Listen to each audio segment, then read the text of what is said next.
violence in your eyes and it's a silent fighting.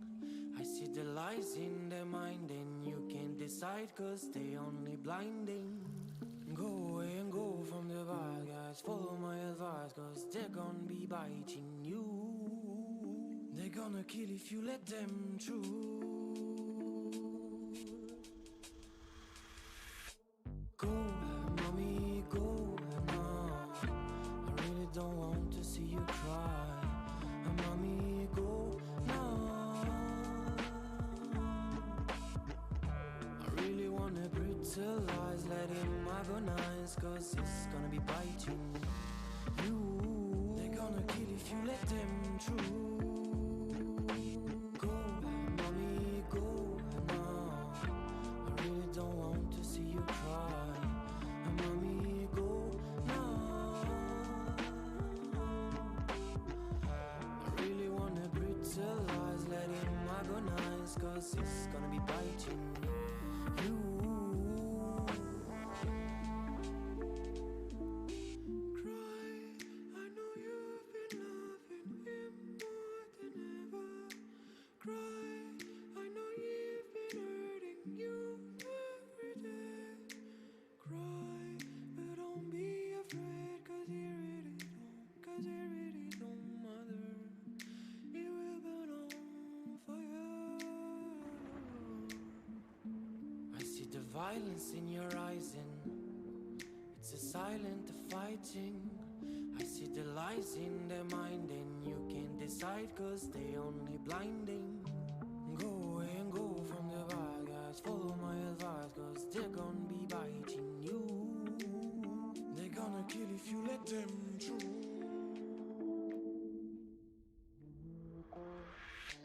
Go, mommy, go now. I really don't want to see you cry. Mommy, go now. I really wanna brutalize, let him agonize, cause it's gonna be biting you.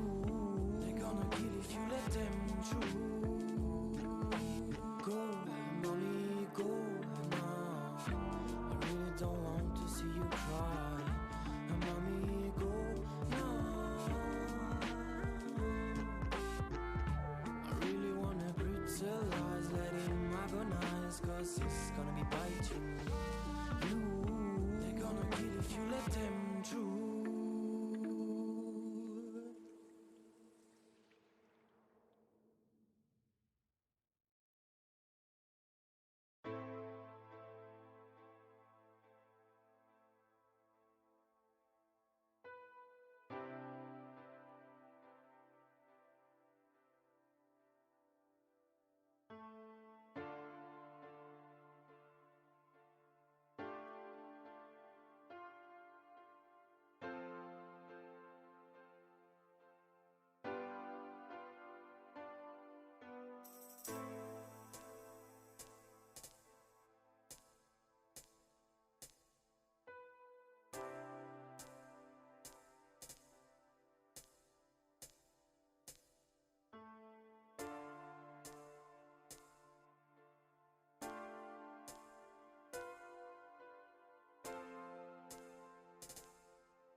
Hello, hi everyone, how are all of you doing?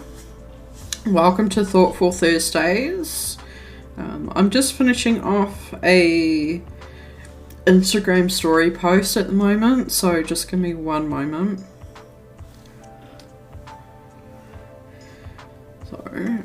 So I would also need a link. But yeah, today we are going to be doing, also, is this on? Okay, that is on. Sweet. Okay. But yeah, today it's going to be how different things are made. I've been watching so many different videos on how different things are made this week, and it's been a lot of fun, actually. So I thought it would be a really good topic for this week's Thoughtful Thursday stream. So hopefully we will all learn something today. Bring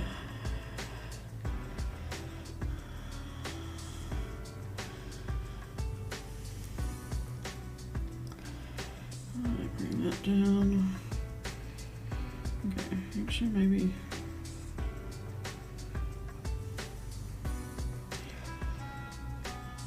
Yeah. Ah! I forgot the sound! Oh my god, okay. Wow. Fuck, I forgot to edit the sound. Okay, let's delete that. I want to delete, please. Thank you. No, I don't want to save story setting.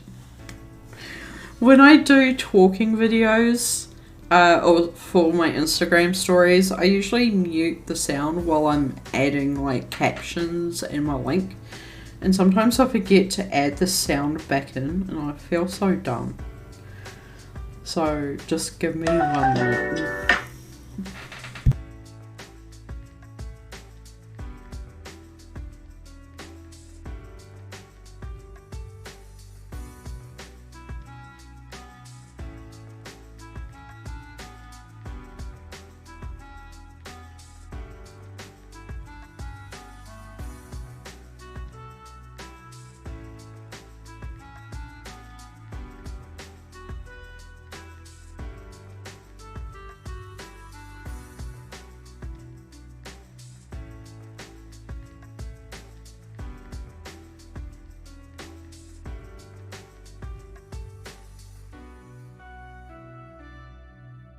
Okay, so let's try this again. This time making sure that I have the audio. I feel so silly.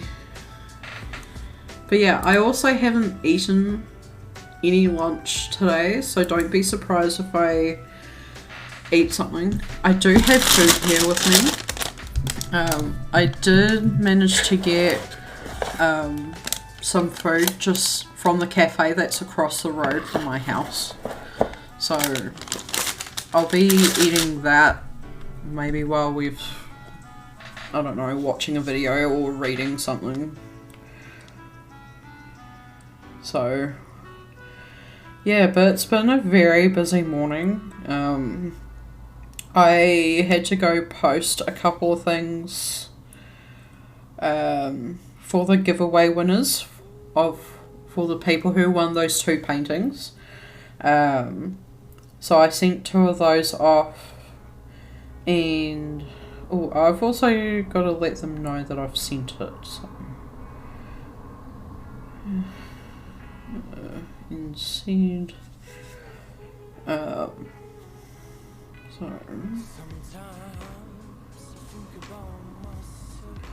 okay. Okay, I think I've finally done it. Did I finally do it? I hope I finally did it. Hi everyone! I hope all of you are doing really well. Okay, I did. Cool. Also, actually while I'm up, I should actually go get the receipt for the thing that's got the tracking, so I'll be back.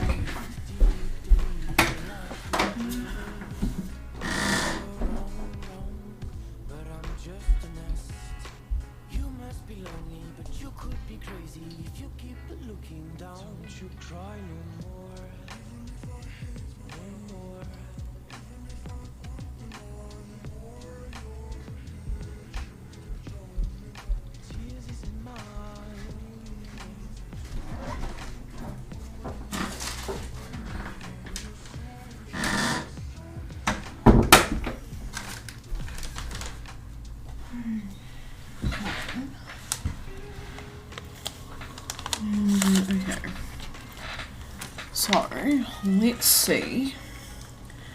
I think I'll put on... Let's see, I will... Oh, I should also start a Stream Readers too. Let me do this. But yeah, let me know what all of you have been up to. What's something that you've done today that you've been looking forward to doing? To me, it was shopping. I finally brought the shelving unit behind me. So this is going to be in this room. I know I've got like this shelving unit behind me, but I need to sort out, I've got a whole bunch of things that are more utility, I guess. That I'll just use that as the general term. So I've got to organise sort of like the utility closet, so to speak, because this room doesn't actually have a proper wardrobe or like a laundry closet, whatever.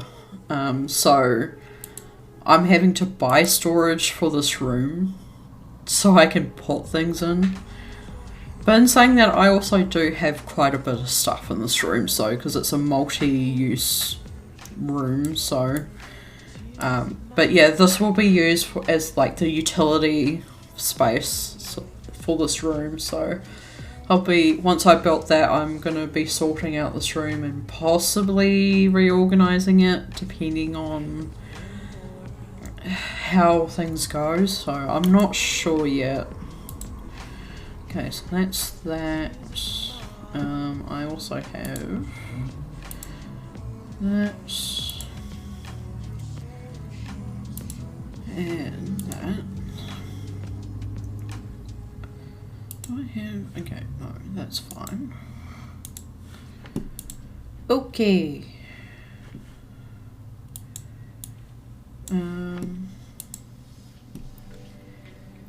I don't want to upgrade that yet.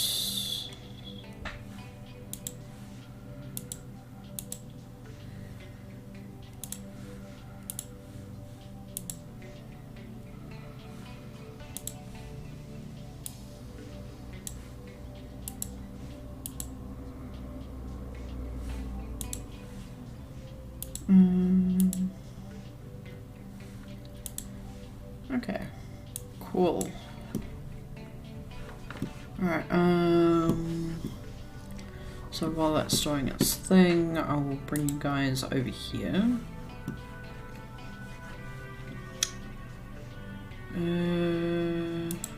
That one? Okay. So you guys have that down the bottom. Oh! That's the whole entire window. Okay, hang on a minute. Oh, small window. Yes. I'll put that there.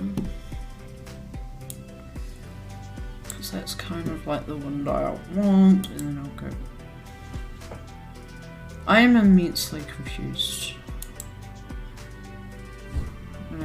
Wait, small window. So.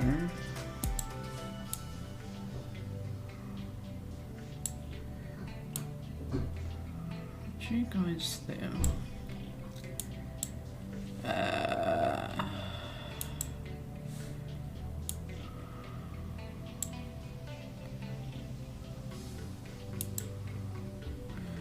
Okay, wait, let me delete that then.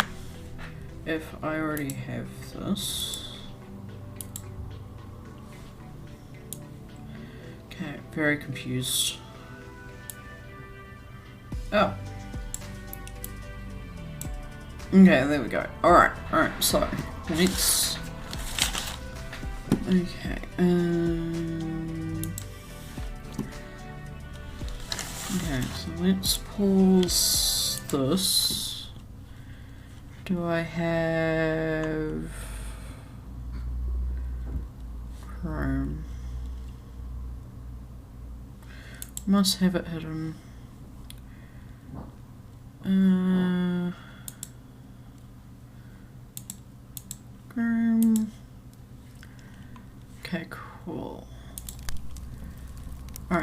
So,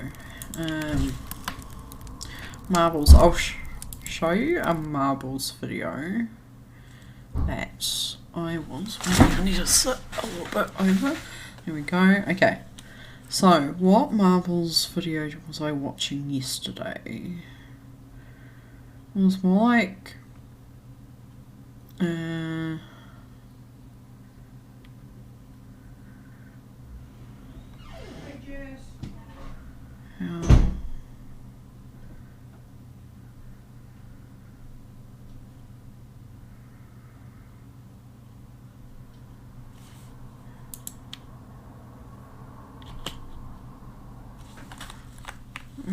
no, that's not what I wanted. How I made.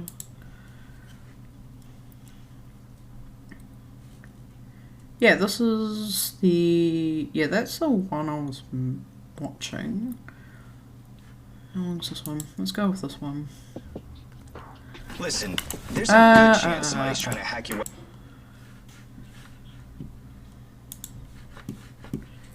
With small balls of stone, clay, or marble since ancient Egyptian and Roman times.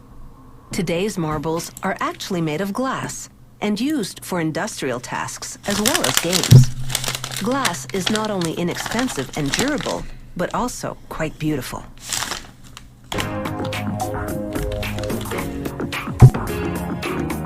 To make marbles, this company melts recycled glass with marbles made earlier but rejected for being the wrong size. All this goes into a kiln heated to 1,204 degrees Celsius.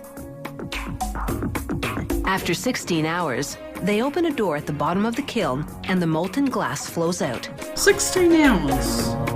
That's a lot. A shearing device cuts the stream every half a second, forming segments called slugs that become marbles. To make different sized marbles, they adjust the device to cut at shorter or longer intervals. The slugs slide down chutes, landing between grooves on spinning cast iron rolls. The spinning keeps the slugs from sticking. They'll need 72 hours to cool completely, but their final appearance is already set. That was determined back in the kiln when the airflow drove the heat to melt the glass and mix the colors. These channels separate the good from the bad. Openings along the way weed out the marbles that are too big or too small and collect the ones that are just right.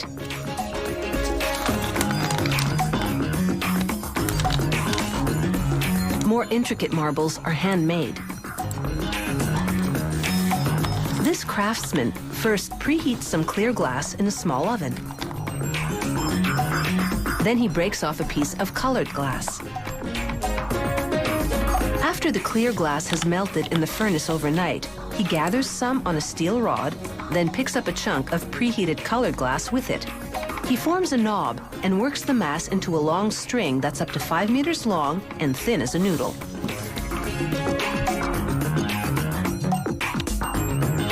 He'll use them in various colors to decorate the clear glass cores of the marbles. He gathers a clump of melted clear glass on the rod and shapes it with wet newspaper, which won't stick to hot glass. After shaping the end, he rolls the clump on several preheated colored glass strings. Then it's back in the furnace. He repeats these steps up to 3 times and rolls the clump on a metal table to even out the surface between each trip to the furnace. Then he adds a layer of clear glass on top. With another tool now, he stretches the clump to about half a meter long. He'll use this to make several cores. To make the second layer of the core, he rolls a 5 centimeter long segment onto colored glass slivers called ribbons.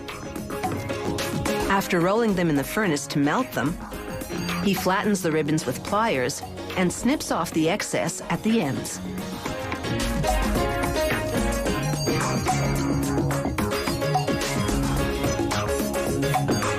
He wraps the core and the ribbons in a layer of clear glass, then hand shapes it.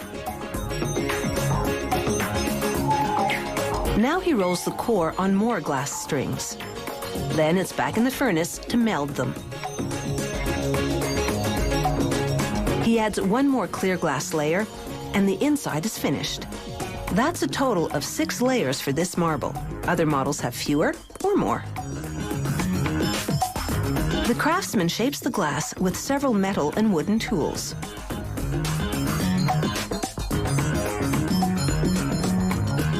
He measures the diameter with metal calipers and gradually sculpts a sphere.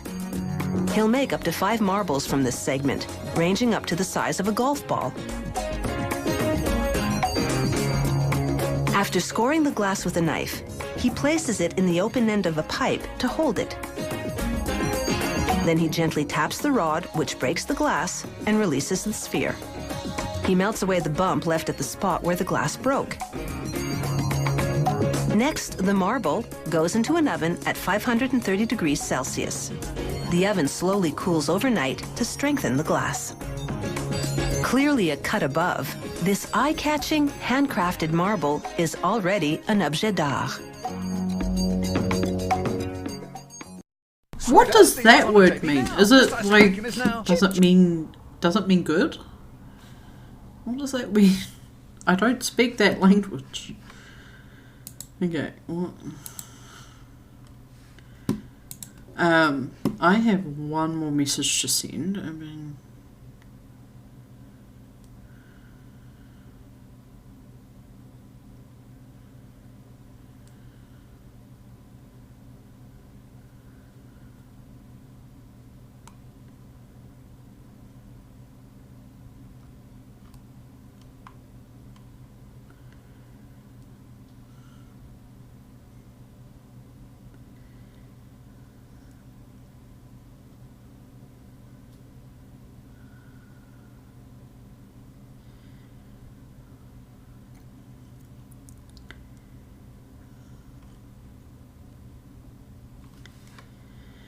okay, so what else? I thought that was really fun.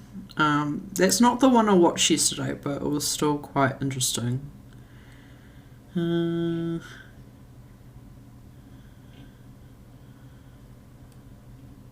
What's this?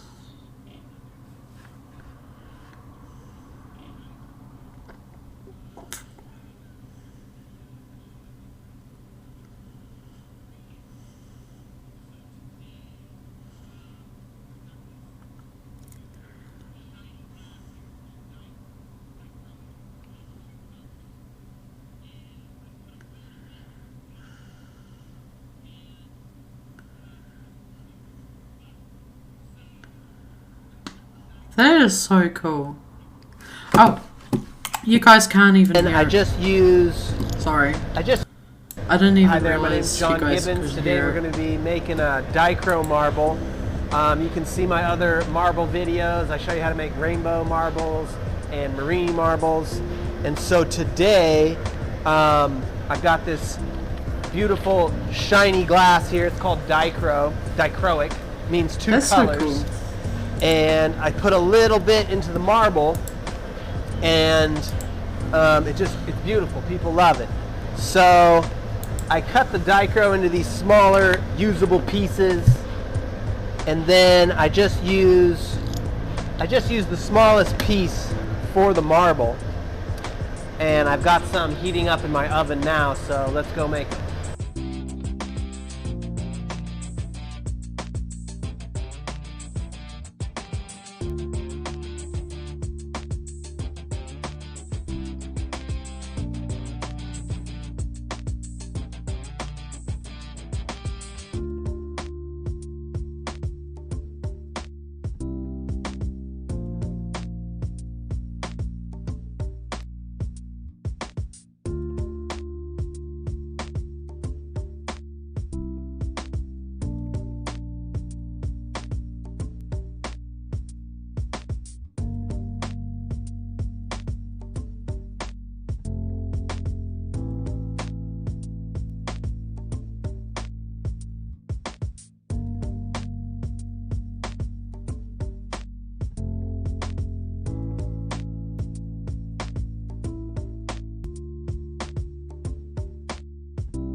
This is really interesting. This is so cool.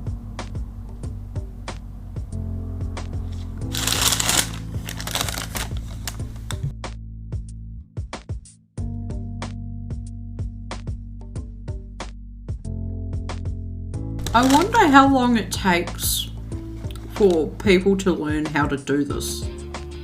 Because this looks so complicated to learn.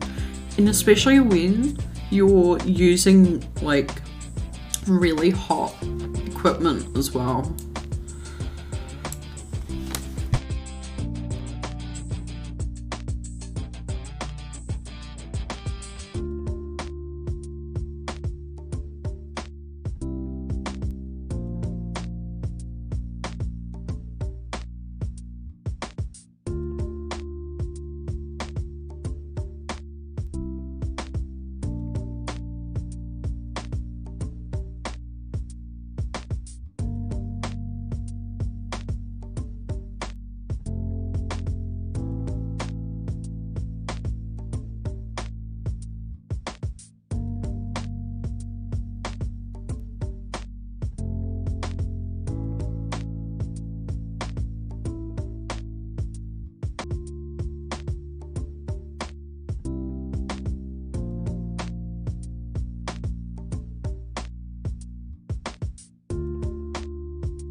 Okay, thanks for watching. I hope you learned about how to make some Dichro marbles.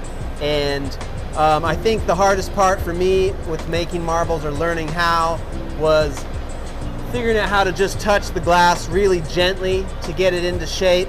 And then as it cools, you can put more pressure and begin to shape the glass more aggressively. And also, finishing the marbles was really difficult for me to learn.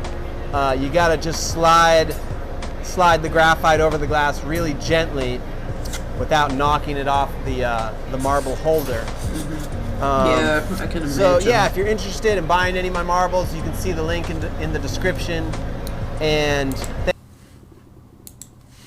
yeah, because you don't want to push it hard enough where it breaks either. So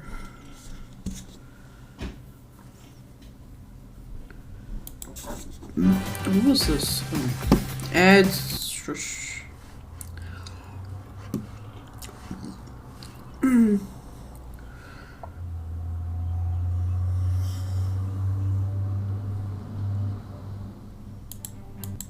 In Carrara, Italy, extracting Calcutta marble doesn't always go as planned. Però si pensava che non andasse, invece è andato e si è aperto. It'll take more work to fix, but luckily it's still usable. And in 4 days, it'll be processed into one of the most expensive marble slabs in the world. Just one slab can cost over $10,000. So how is Calcutta mined from mountains? And what makes it so expensive? Marble has been used for centuries by artists and designers. But Calcutta marble isn't just any kind of marble. A square foot of some Calcutta can cost over $400, more than 4 times the price of high-end Carrara marble, which is mined in the same mountains. Its warm, ivory-white background and thick gold or gray veins sets Calcutta apart from other marbles. But the key to Calcutta's price is its rarity. It's found only in the Apuan Mountains of Carrara, Italy. Marble has been mined here for over 2,000 years. Extracting Calcutta marble from the mountains requires decades of experience. Enrico has been a miner for 40 years. He learned from his father, who worked at the same quarry.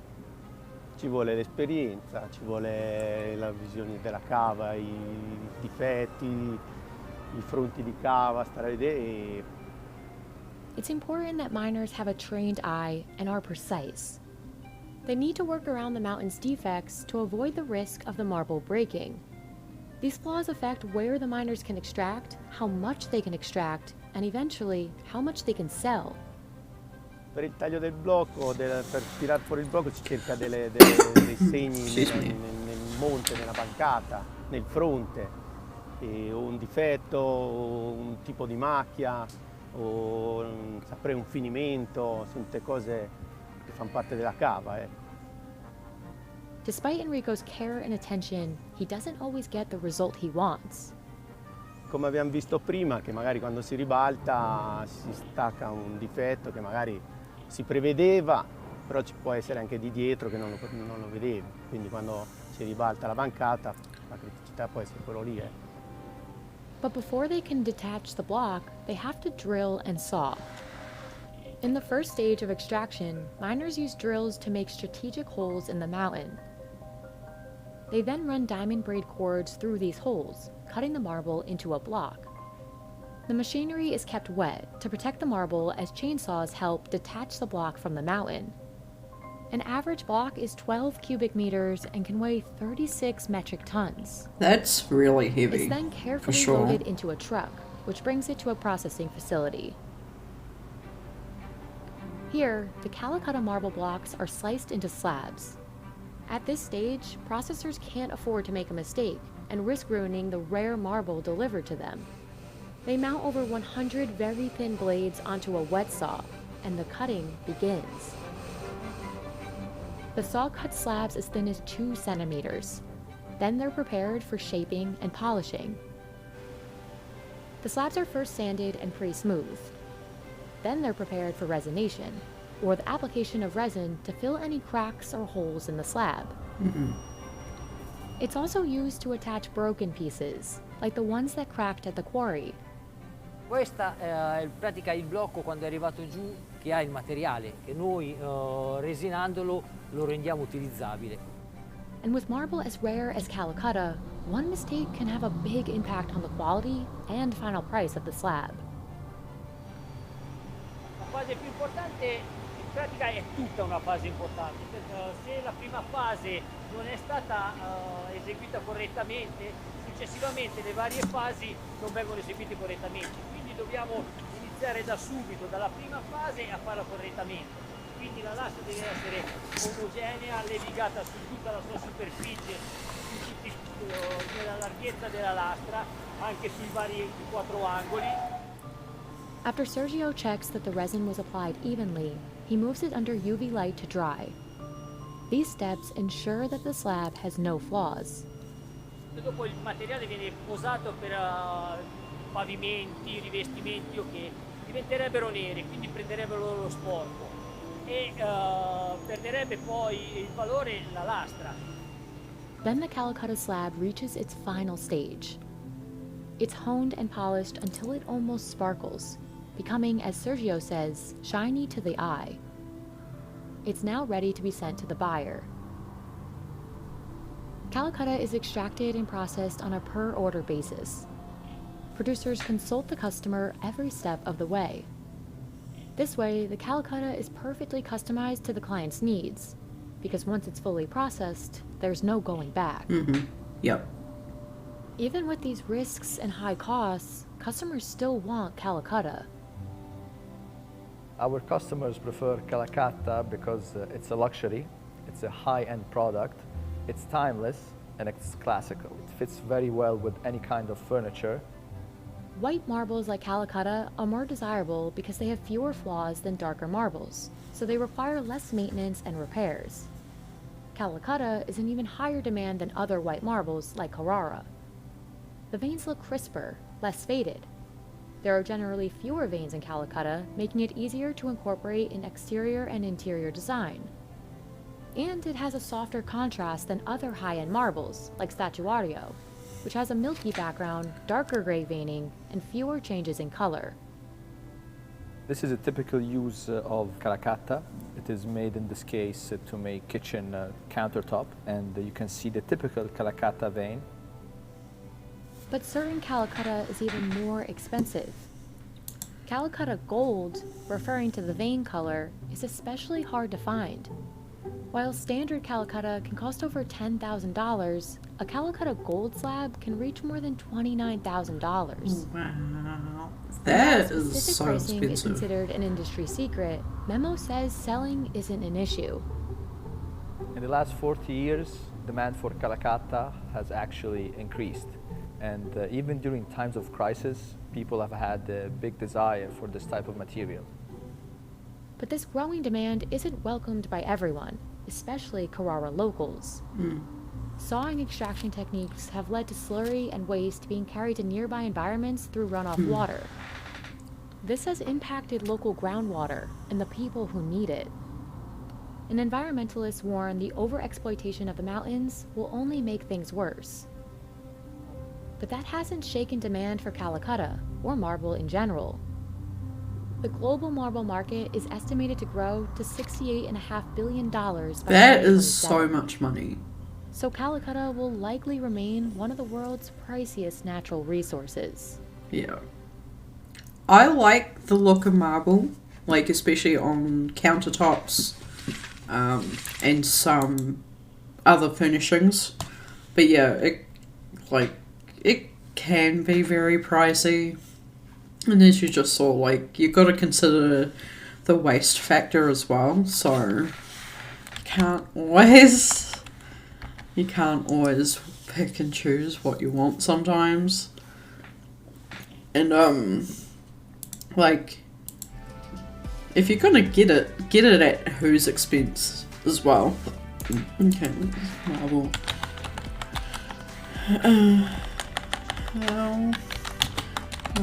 Marble countertops made. Those large blocks of stone are cut from the quarry, which we just seen. From those blocks, then pieces of stone cut into slabs. Slabs are then shaped and polished and shipped to installation.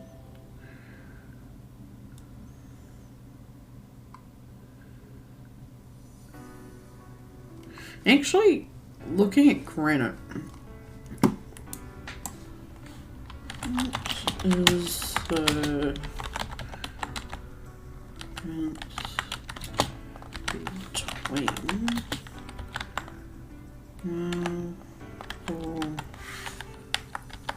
granite?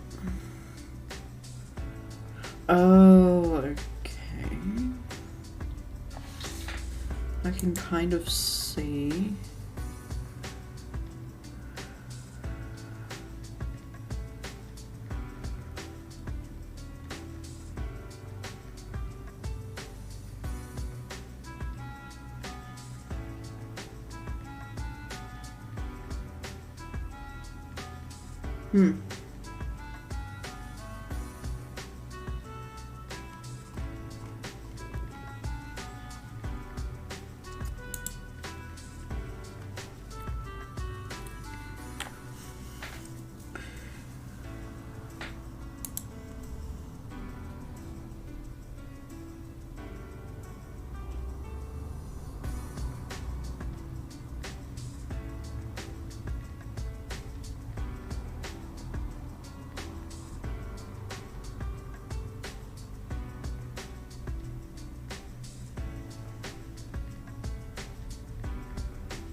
Okay.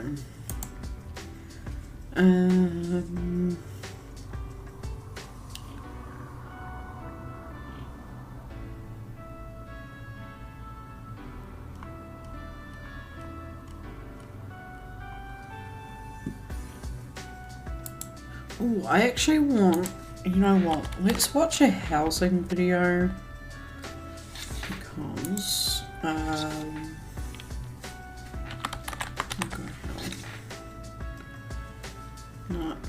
not what I want, something like this.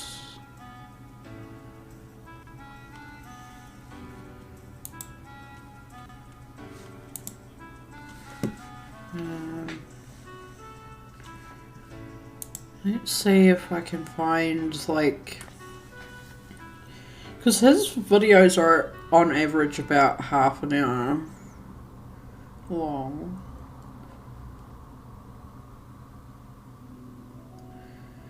I wonder if I can go, can I do...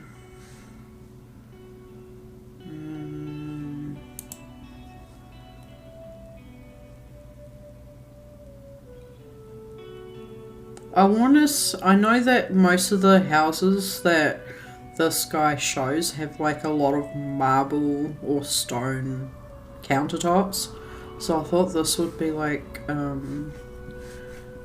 good video to or a good channel to show. Let me actually... Oh, okay. Let me do that.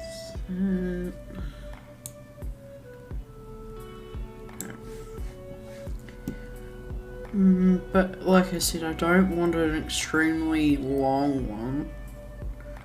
I wish you could like search by time.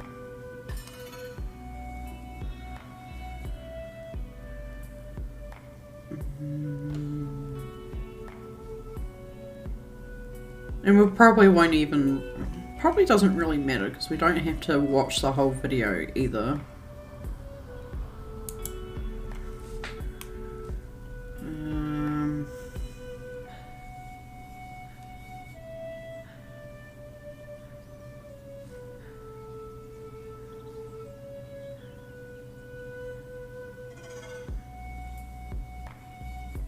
Actually, let's watch... Maybe let's watch some of this one.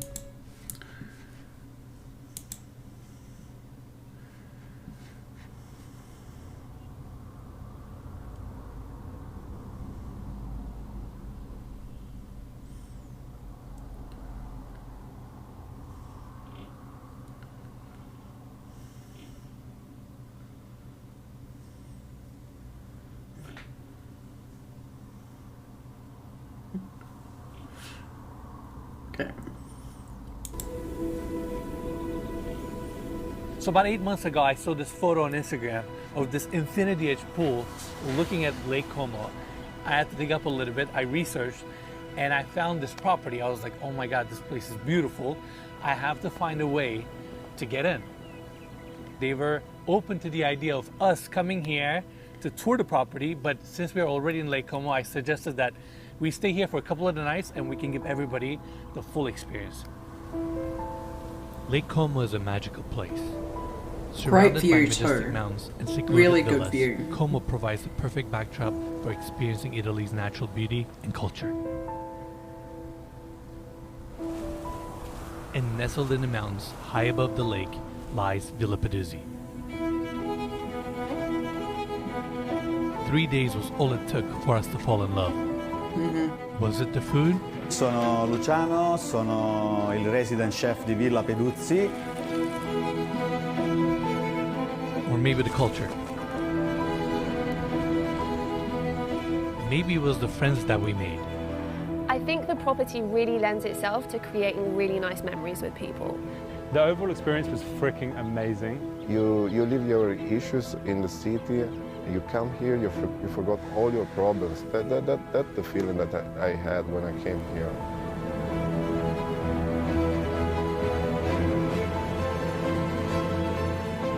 Whatever it was that made this experience unforgettable lies within the magical grounds of Villa Peduzzi.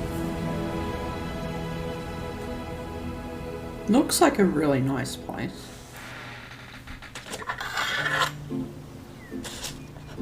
So I feel like at these shoots, we never get to enjoy the property because we're so focused on shooting the property. And that's why I thought it was a good idea to bring Natasha and Marianne. That way they can focus more on enjoying the property while we're doing the tour. And I think it worked out really well. Hey, my name's Natasha. I make YouTube videos about health and fitness and a little bit of science as well. And I just want people to feel happy. And I've also been a massive fan of Ennis's channel since pretty much really early days. My name's Mario. I'm an entrepreneur. I am a consultant. I'm Natasha's boyfriend of 10 years and Ennis's friend of about 9 months, I want to say. And he invited us to come out to Lake Como a few weeks ago. So we dropped everything that we had and we said, yeah, we're free. I feel like I've known Ennis for, even though I haven't, but I've watched his videos since he was on 50K. So I feel like I've watched him evolve as a creator, and I've always been really interested in how he creates videos and how he goes about things. So yeah, I said yes. Now that we're traveling this much, every once in a while in certain locations, to really elevate the videos and to get a new perspective, we hire videographers from the countries that we're traveling. In this case, we hired Giovanni to come join us to shoot this property. And I'm really glad he's here with us because him being Italian certainly helped us navigate through certain situations and make the best out of this trip. This experience was amazing with you guys, and I found an amazing troupe full of passion for what they do. They are really dedicated to your work. So I want to bring with me this dedication that you have for your work. So this villa has a Liberty-style architecture. It was built in 1909. Main house is all original. Obviously, it's been through a major remodel and restoration a few years ago. I really appreciate that they kept the original frescoes. They brought Italian artisans to basically repaint them and restore them. And overall, the way it's designed with its interior finishes, how they kept the exterior facade, but they added balconies. They've kind of modernized it without really damaging or changing the historical look. Overall, it just feels very special to be in this house, honestly. The way it makes you feel, then you look out from the windows, you see the lake. It's pretty amazing. Welcome to Villa Peduzzi. Welcome to Lake Como. This property is situated on a 4.5-acre lot, beautiful grounds, breathtaking views, and this is the main staircase that brings you to the entry of this home. This terrace wraps around the main floor, and we're about 881 meters above the lake level, and our views are fantastic, and we'll talk more about these views throughout the tour. Now let's talk about the property itself for a second. It was built in 1909 by the Peduzzi family. It's an authentic Liberty-style villa. And even though it was built in 1909, it recently went through a major remodel and restoration, and the property looks gorgeous both on the exterior and on the interior. Now, coming this way, we have the entry, beautiful terrazzo and mosaic floors. Then we have the double doors opening up to the entry hallway, and the first detail I want to talk about here are the floors. We have terrazzo and mosaic tiles, all hand-laid, established in 1909. I really like the floor pattern here. Then we have stucco walls, fresco on the ceiling, and this entry sets a great tone for the rest of the house. Before we continue our tour, I want to talk about the specs of this property. We have 8 bedrooms, 9 bathrooms, 1,231 square meters of interior space. This house is not on the market for sale, but it is available for short-term rentals or weekly rentals. And if you want more information about pricing or availability, feel free to contact the listing brokerage, and we will leave their contact information in the description of this video. Now, that's it for the entry. I want to continue our tour on this side. We have these double doors opening up to the study, beautiful green tones, built-in seating on this side, table in the center, 2 chairs. Then we have built-in cabinetry with a TV. And if you want more of the minimalist look, or if you want access to your library, you just slide this panel here. By the way, that's where we have the built-in desk. Or you can just slide this panel here, cover the TV, and that's your secondary bookshelf. Really nice. Now, we have windows on this side facing the back of the property, French doors opening up to the wraparound terrace, overall beautiful space, another ceiling fresco. It's just a great library. Now, let's go back to the entry so we can continue our tour. Right on the other side, we have double doors opening up to a very cozy seating area, padded walls, curved ceiling, L-shaped couch, terrazzo floors, French doors opening up to the terrace. This time we're facing the south towards the lake, and our views are fantastic throughout. Furniture here looks beautiful. Inside of this cabinet, we have the TV, so I wanted to mention that. Overall, very warm, very cozy, and we have heated floors here, and we have heated floors throughout all levels. Now, these doors open up to the lounge. This is your formal seating area, and it looks phenomenal. Furniture here is beautiful. We have wood and textile paneling on the back. That art lighting there looks beautiful. Curved ceilings, ton of natural light coming in, and we have a fireplace on this side to cozy up the room. And I want to talk about some of the details here. Mikey, can we get a close-up? They used terrazzo to build the walls around the fireplace, and they curved it beautifully.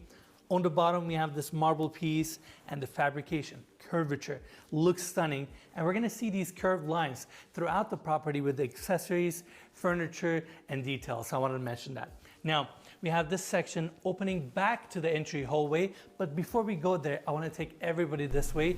We have a Steinway & Sons piano, French doors opening up to the This terrace. view would be really amazing. Everybody outside. But it was really interesting to see how they put like some of the stone into the fireplace. Phenomenal. Actually, These views are breathtaking. I haven't seen a fire. I mean, you probably see it in more modern homes, but here you don't really see very many fireplaces that are built from stone Incredible view corridors. or that have like stone features. This is one of the most beautiful places in the world. Yeah, I mean, I think it's known for being one of the most beautiful places in the world also. I've always wanted to come to Lake Como. Or what's the neighboring lake? Lake Garda, right? Lake Garda, yeah. But I know you spent some time there in the past. I've been to Lake Garda so many times. I used to be a professional windsurfer, as you know. I won my first world title in Lake Garda. So Italy has a special place in my heart, and Lake Como resembles Lake Garda a lot. They're kind of similar in terms of the mountains and just the elevation changes, everything. Exactly, the way the lake looks. But look where we are, Mikey. We have a cool job. It's beautiful here. This is our second day. We arrived yesterday, and we had a lot of rain, and we had an incredible storm last night that then just opened up to like a beautiful morning.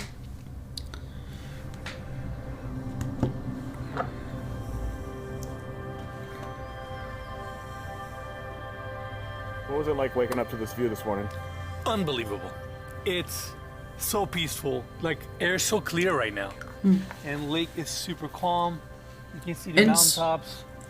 And including like the low cloud, it looks really amazing. And 7:30 a.m. It's just like, there's not much to explain. It's just beautiful. It's just gorgeous.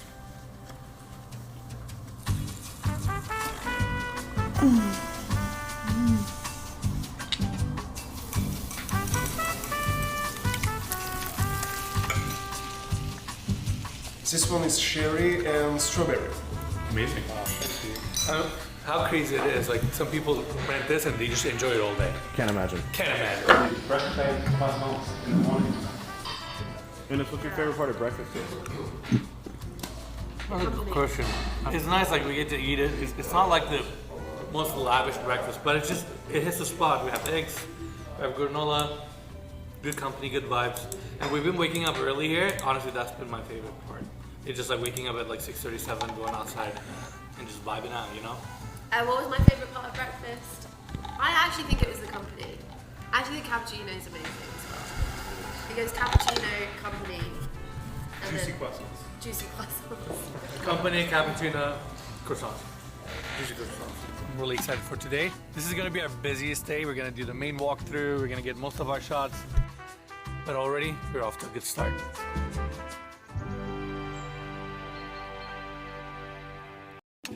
It's like I looked up for the first time and everything I ever wanted was right in front of me. It's beautiful. Yes. You clean up pretty good. You too, just look. Now, let's take everybody back inside so we can continue our tour. Again, this lounge is stunning. Let's go back to the entry hallway. I want to establish the main staircase, which is right here. It goes up all the way to the 3rd floor, and it also goes down to the lower level where we have the staff quarters. This entry hallway takes you to the elevator landing. We have this door here opening up to a powder room for this level. And yeah, back to the entry. Now let's continue this way. We have these doors opening up to the kitchen. Off of the entry, we have a breakfast nook, built-in leather seating, solid wood table, and on the other side, we have some base cabinets, sink, fridge, upper cabinets above, and coming this way, right in the center, we got this gorgeous island.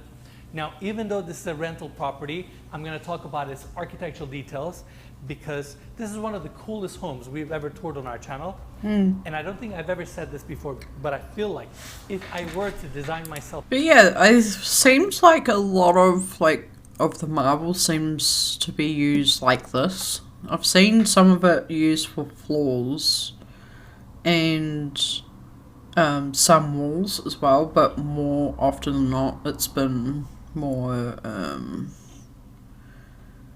countertops like this. So that's probably all of this video that I'll watch, but you kind of get the idea, I think. Okay, let's go. Excuse me. Sorry, from there. Let's go. How to Italy. Imagine how to Italy. Like, maybe we could find out some information about the lake. Not so much a how-to thing, but you know, we could still find out some information about it.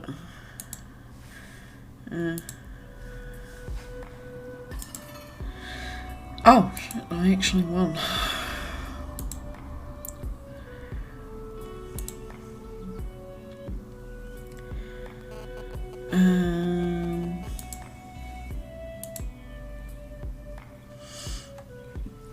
Actually, before we get started, I do need to take my rubbish out and I need to go pee again. I know I went to the bathroom earlier, but I need to go again. So I'll be back. I won't be more than a few minutes, so BRB.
Hi, I am back.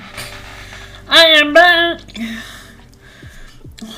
Now I wish I would have got my blanket while it's up, but I can get that later. I can get cozy later. It's fine. Okay, so back to this. Why does that?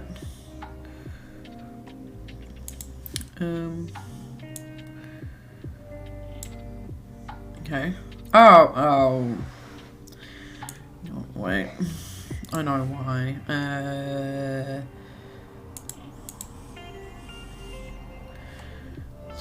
Oh, wait. While we're here. Window. That's window. Okay. Okay. Here we go. Alright. So let's learn more about this area. Only region.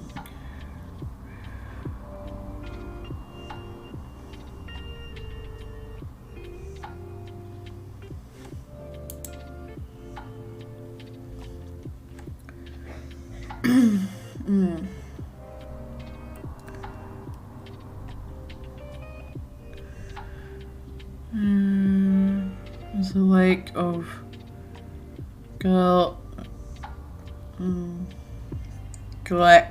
Eel origin.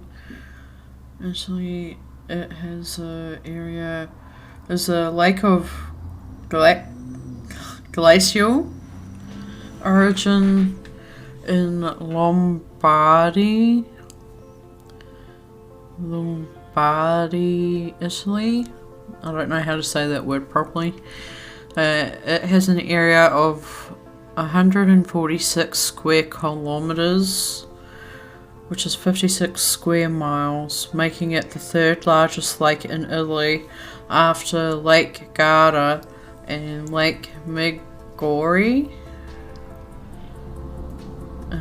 At over 400 meters, and which is 1,300 feet deep. It is the fifth deepest lake in Europe and the deepest outside Norway. The bottom of the lake is more than 200 meters, 666 feet below sea level. Lake Como has been a popular retreat for I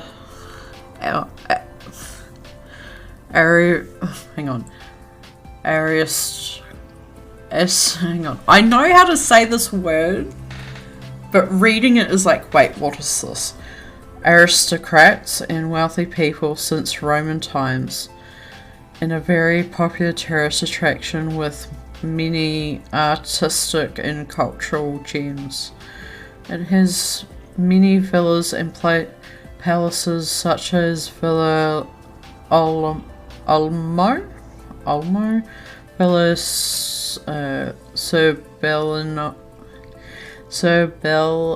Serbelloni, and Villa Carlotta. Many famous people have had and have homes on the shores of Lake Como. One of its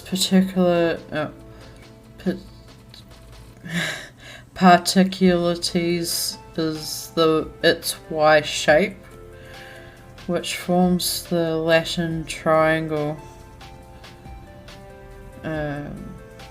with the little town of Canzo at its capital. Oh yeah, and you can kind of see, can we like, oh yeah, so this is the lake here, Lake Como, and then looks like there's a couple of other smaller lakes here too. Interesting.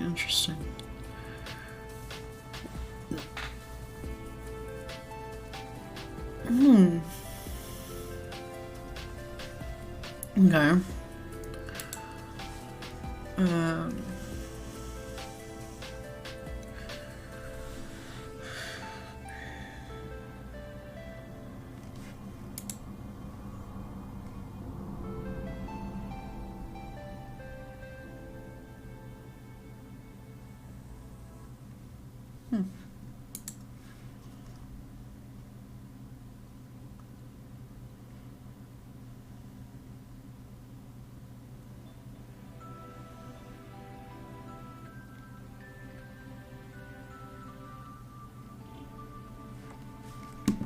Interesting, okay.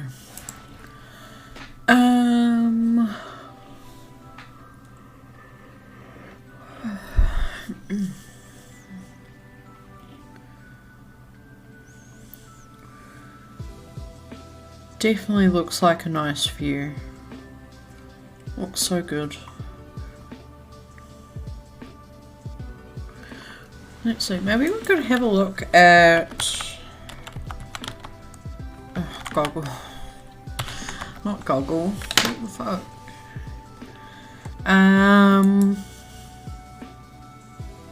Maybe we could look at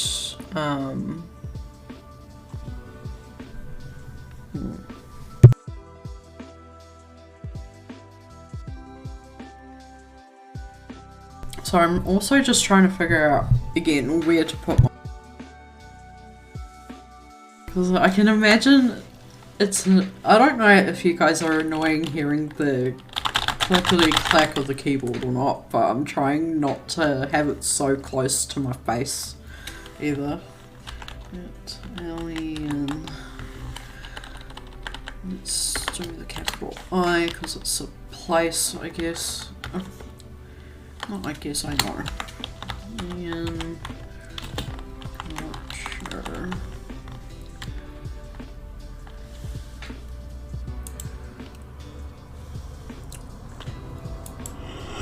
Oh my gosh, why am I yawning so much?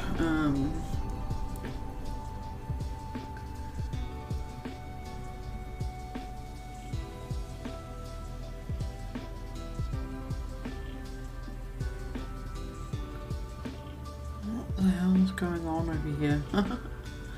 What the fuck?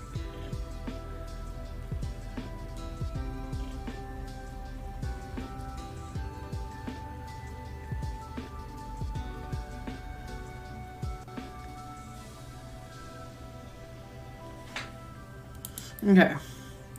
No thanks. Italian culture traces its roots back to the ancient world and has influenced art, fashion, food around the world. Yes, because that's why we have pizza. And pizza is amazing. Some of the pizza I eat may be westernized, but it still tastes pretty good in my opinion. Although not every pizza tastes great. So Italian culture is the amalgamation of thousands of years of heritage and tradition tracing its roots back to the ancient Roman Empire and beyond.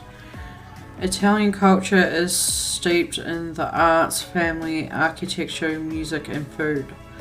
Home of the Roman Empire and its legendary figures such as Julius Caesar and Nero, it was a major centre of the Renaissance and the birthplace of fascism under Benito Mussolini. I know the name because I've heard it from other people, but trying to say it myself is hard because I'm not fluent in Italian. Culture on the other Italian peninsula has flourished for centuries. Here is a brief overview of Italian customs and traditions as we know them today.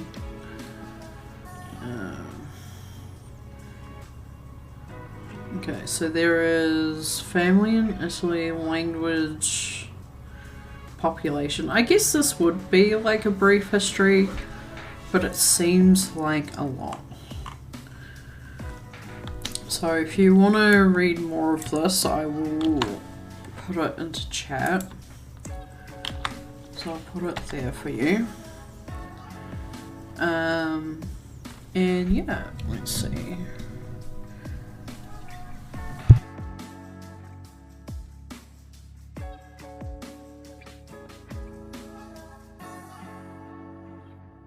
Okay, hopefully there's better, or even there.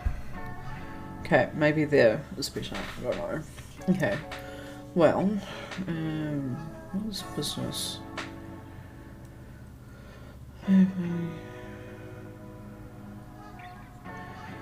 Italy's official currency is the euro. Italians are known for their family-centric culture, and there are a number of small or medium-sized businesses. Even many of the larger companies such as Fiat and Benetton are still primarily controlled by single families. Many families that immigrated from Italy are traditionalists by nature, with the parents holding traditional gender roles. This has become challenging for younger generations, as gender roles have morphed into the American culture, and today's standards stand at odds with the father being primary breadwinner and the undisputed head of the house, and the mother being the primary caretaker of the home and children. Meetings are typically less formal than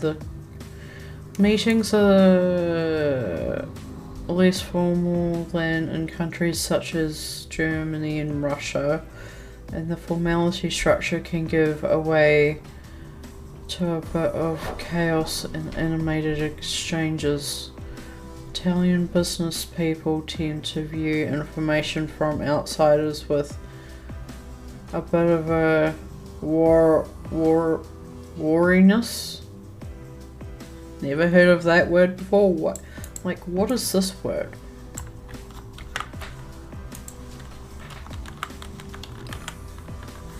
Never heard of this word before.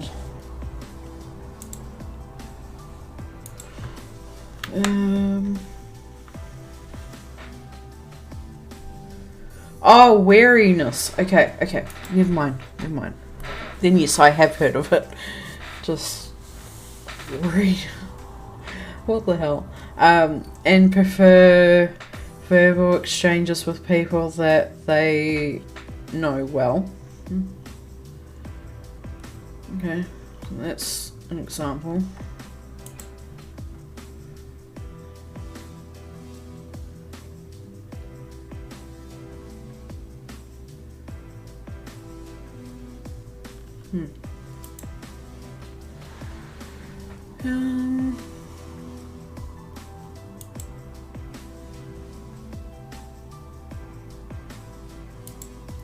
Okay, so I mean, I'm not surprised by this because I've, with growing up in some media and learning some stuff in high school,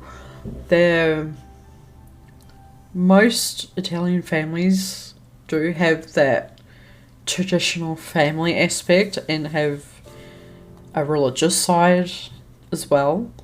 And they have a lot of art there as well, so I'm not surprised that a lot of their culture is surrounded by religion, music, art. Hey Miffy, how are you? Hopefully you're doing good. And so yeah, that doesn't surprise me at all. Okay. Maybe we could how to...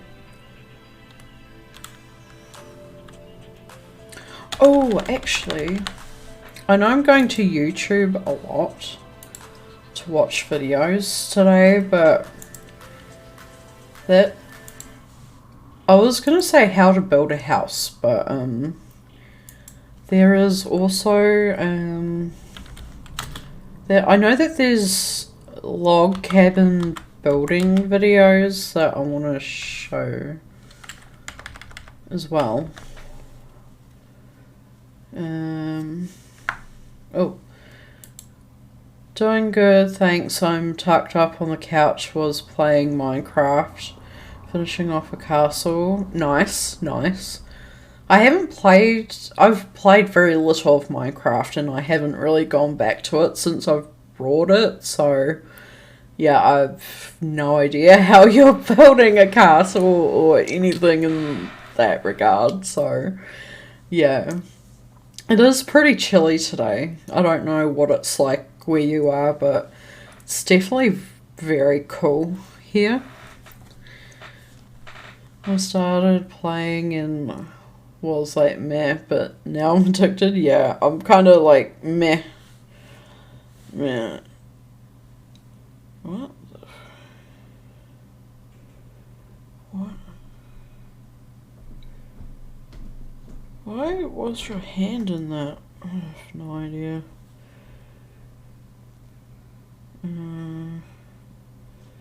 Okay. Oh, very weird.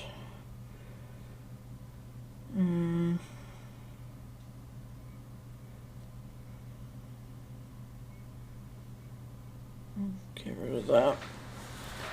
It has a opening and closing gate. Need to finish off the inside. Nice, nice.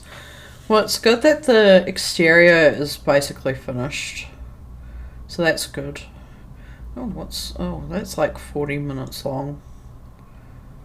Maybe I'll watch this later. I wanna see this. This looks amazing. Interesting, but let's watch The this. thing that's different about a Book a Badge holiday home, you always have the whole place to yourself. No ads. But yeah, for today's Thoughtful Thursday, we're learning about different how-to things. So like earlier we were watching videos on how to make like marbles, and then we watched a video on how a particular particular type of marble gets quarried, and then we've kind of gone from there, looked at some things on Italy, and now I'm gonna look at how some log cabins are made. It's not gonna be all videos. I'm definitely gonna mix up like some articles and stuff. But yeah, it's definitely want to try doing like how-to stuff. Maybe I should follow a how-to tutorial or something. I don't know. Gonna test out OBSF. Handle it. Nice, nice. And you're still using the laptop, right? Okay, okay, I've already turned on. Oh, good. Oh, let's turn this down. Maybe turn it down here a little bit. Hopefully you guys can now hear it okay. Let me know if it's too loud. I use my laptop, but haven't since we got a PS4. Nice, nice.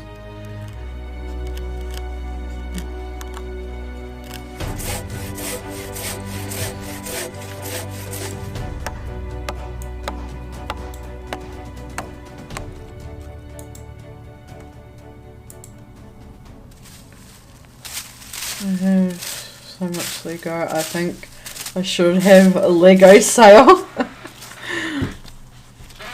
I mean, you definitely have more than me, that's for sure.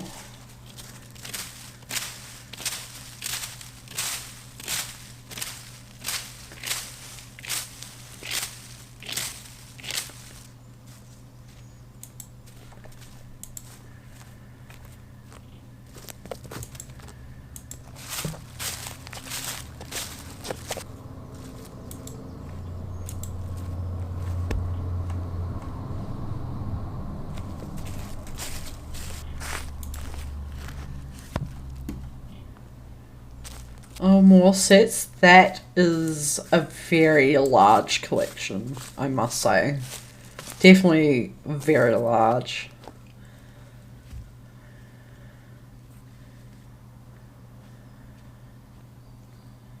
Where are you finding these rocks, bro? I don't get it.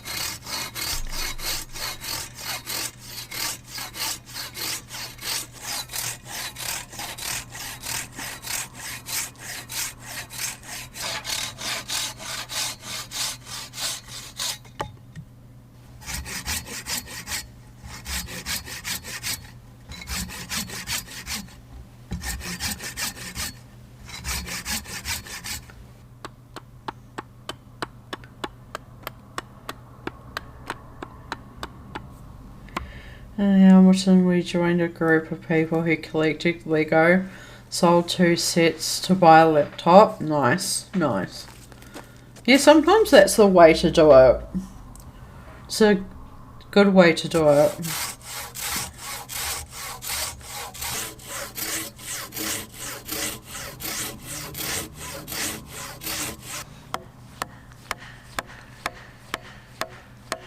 Go be expensive. Yeah, you were telling me ages ago some of the Lego sets that aren't being made anymore can be quite expensive, especially if it's like branded stuff like Harry Potter.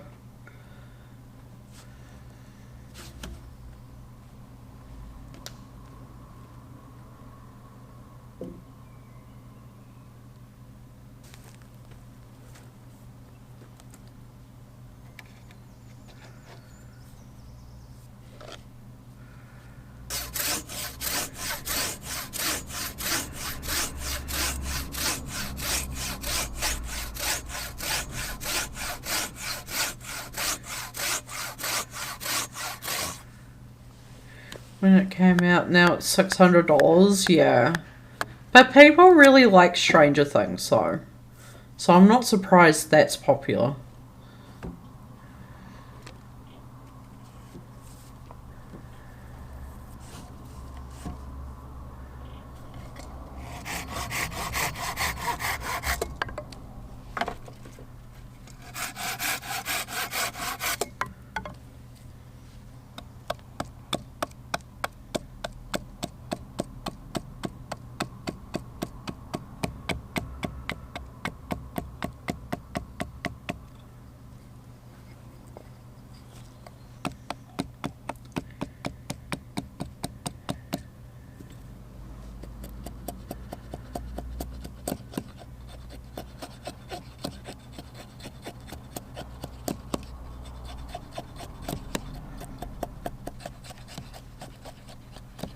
I also found out there's a rare Stranger Things Lego character only available from... Oh, yeah, that would definitely be very expensive. Not cheap at all.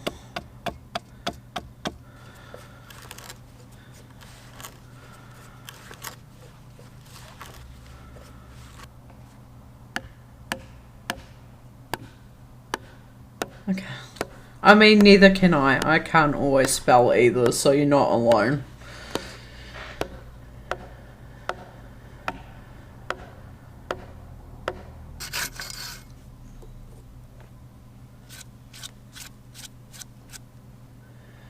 Blame my college for that.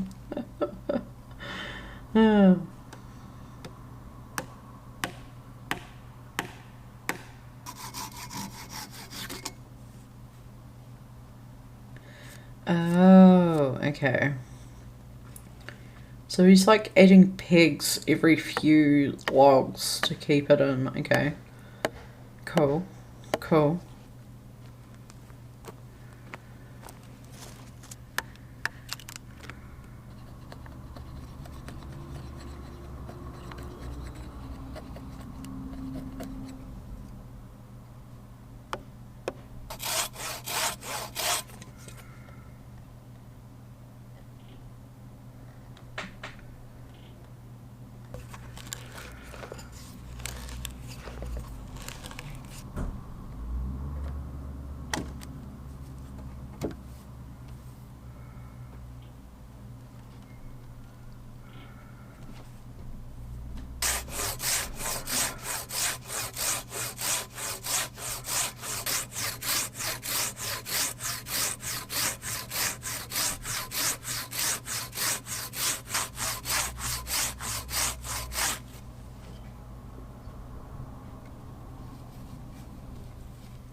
Yeah, I haven't looked into getting any more Lego. I have thought about maybe getting some, but yeah, I just haven't really thought about actually getting more Lego. But yeah, maybe I should. Okay.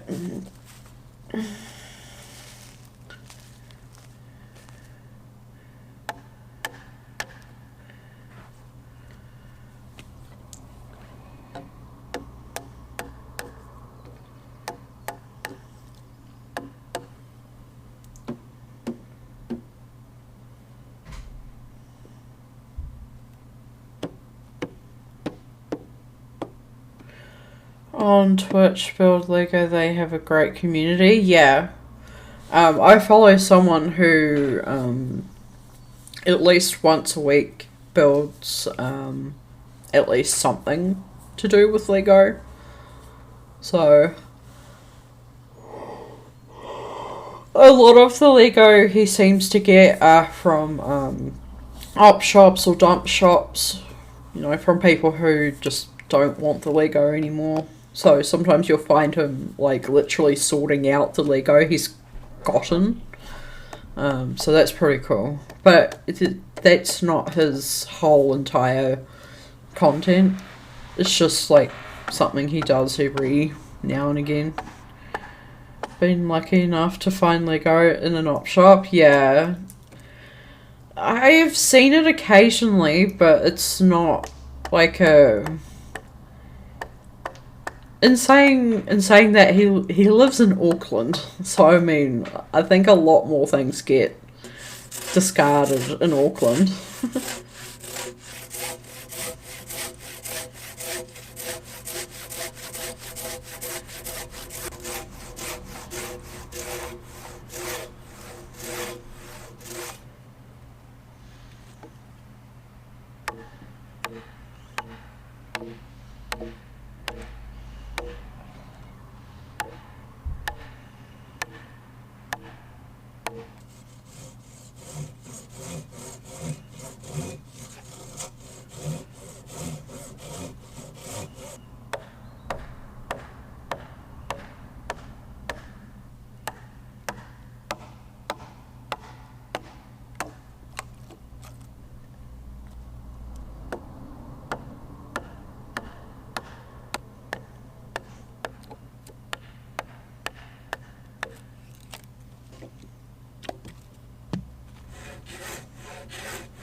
I wonder how many log cabins this guy's built.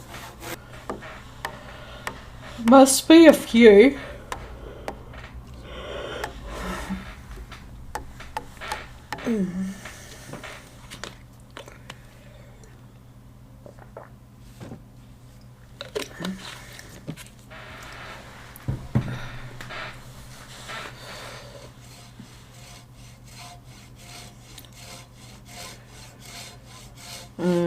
I'd be para using tools like that, especially... Do you mean paranoid?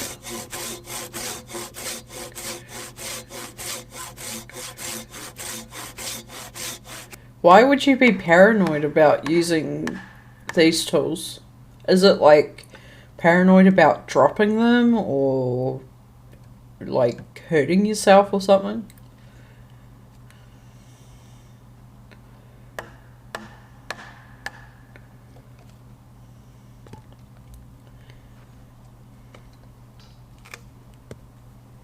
Cutting myself and having like my hand hanging off or something. I guess that's where you would be careful when using them and knowing where to put your hands. But yeah, I can understand that you would have that fear because saws can be quite sharp. so it would be, if you're not careful, it would be easy to hurt yourself. Ads, piss off.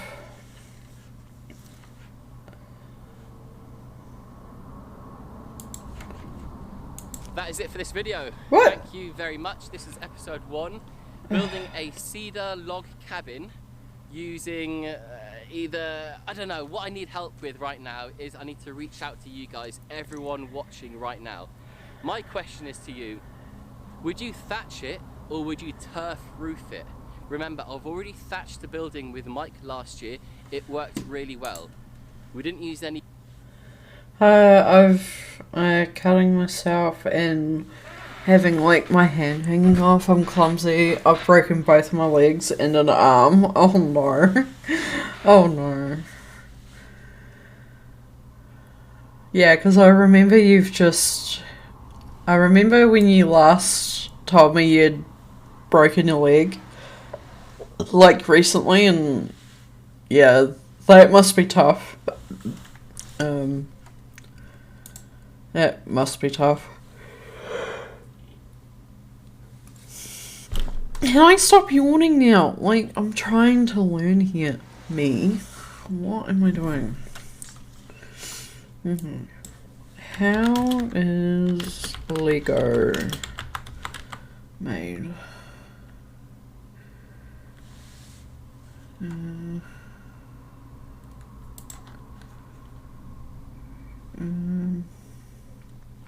Oh. It's mostly all better now. I just have difficulty going downstairs and walking on slopes or hills. Because is it your heel that you have a problem with? It all starts with tiny plastic chunks called granules in a bunch of different colours. Trucks filled with granules drive up to the Lego factory where the giant hoses suck up the granules and dump them into a 3-story high metal silo. There are 14 silos and each one can hold up to 33 tons of granules. From the silos, the plastic granules are fed down pipes to moulding machines. Both ankles have the titanium plates. Ah, right, got you. Got you. Damn, both your ankles. I didn't realise it was both. I knew about one. Inside the moulding machines, the granules are superheated to temperature of about 450 degrees Fahrenheit or 230 degrees Celsius. This melted plastic goo is fed into moulds, little metal containers shaped like hollow Lego bricks. Think of this as very complicated version of an ice cube trays you keep in your own freezer. The moulding machine applies hundreds of tons of pressure to make sure the bricks are shaped with perfect accuracy. Then they are cooled and ejected to only take about 10 seconds. Okay. There's a bunch of overseas Lego washes up a container. Wait, oh my god, there's a beach overseas where Lego washes up a container ship tipped. I'm not surprised. I've heard similar things happen before.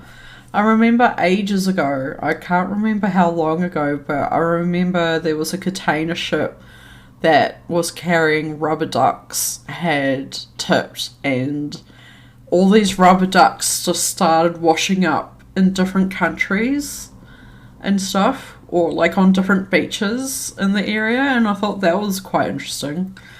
other ankle about 10 years ago. Man. And I thought I was bad with having so many sprained ankles. You got like, both your ankles have titanium plates in them. Damn. But that is really rough though, like having both ankles with metal plates. Sarah and I were at the park drunk, and I went down the slide, and because it was wet, it was going down way faster than normal, and my ankle dislocated and smashed. Oh, yeah, that would do it. Oh, that would be so painful. Ugh. Yeah, because of the dangerous conditions and high precision required, the molding process is always completely automated. Finished pieces roll down the conveyor belt into boxes. When the box is full, the molding machine sends the radio signal to one of the robot trucks and sends it on its way. So basically, they get made, they get delivered, they get packed, they get sent out. Cool. At the time we were laughing, and I was like, I can't get up, and Sarah was laughing. She took a photo. So there's a photo out there somewhere. Oh no. Oh no, there's a photo out there somewhere. Oh. Shit. My mum had to drive to the park. I crawled to the car and went to the hospital. I would have just called an ambulance. That would have been so painful. I think it's on my Facebook. Oh. Yeah, I can't imagine having imagine the pain. That would be so bad.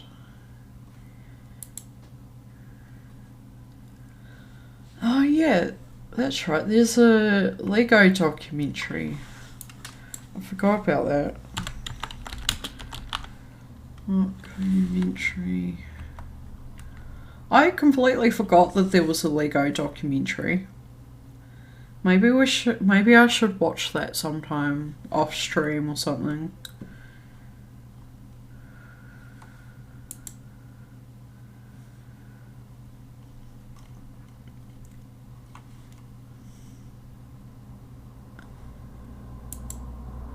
Lego Masters Season 2 starts on the 10th. I haven't watched any of the Lego Master stuff, but I've heard it's really good.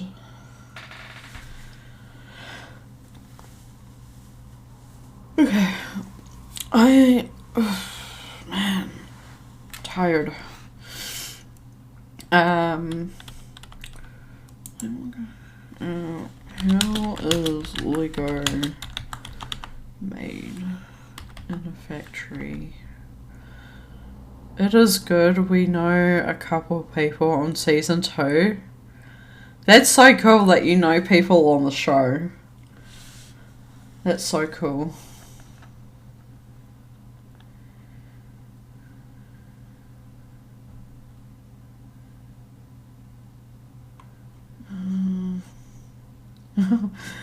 Oh, how M&Ms are made in a factory.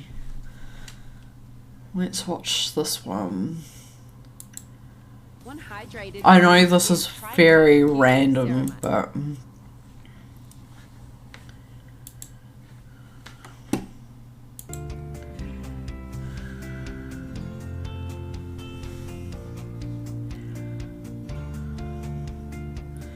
now I want M&Ms. I didn't even expect this to come up, to be honest. So this is new to me. I've seen videos on how M&Ms are made ages ago, but not in a long time, so. Also, is the video too quiet or too loud? Let me know if it is.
Okay, this doesn't mean...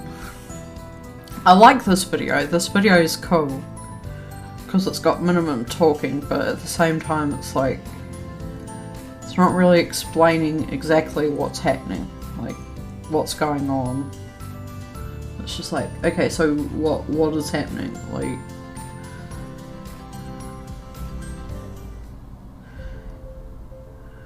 do you have instant upload of an... I can upload emotes, if that's what you're talking about. Why are you asking? I haven't made emotes in a long time, actually. I do need to make some more, to be honest.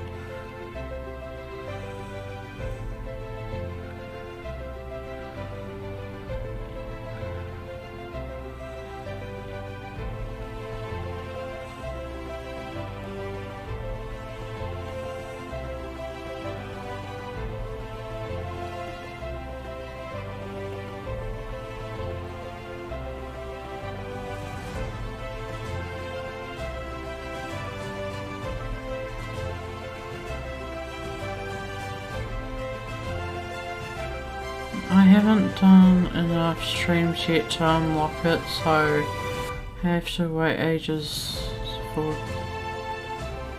I haven't done enough streams yet to unlock it, so I have to wait ages for it. Okay. Then yeah, I probably have.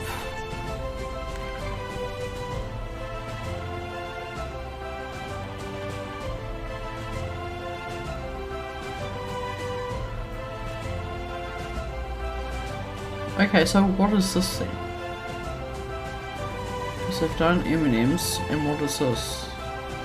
Oh, it's a chocolatier place. Okay, I see.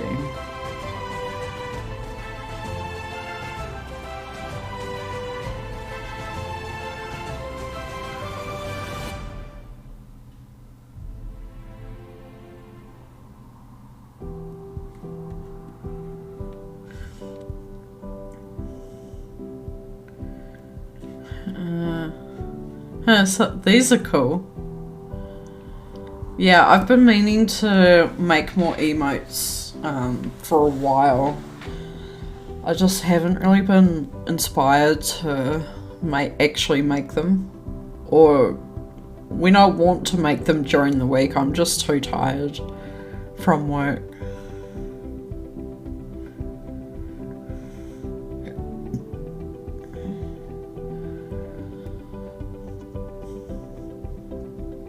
I've made these so far.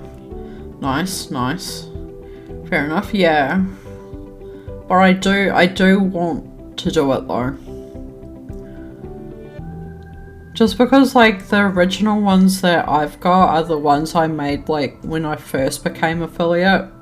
So I definitely need to update them at some point. And Miffy. That's so cool. I love them.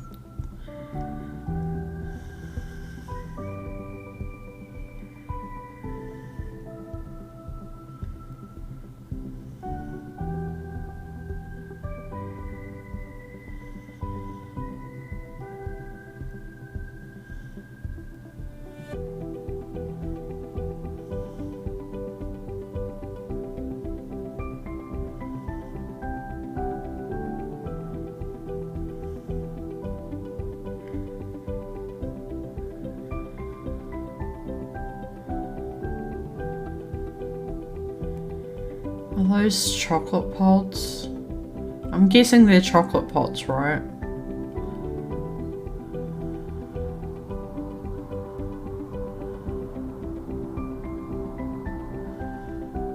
Yeah, okay.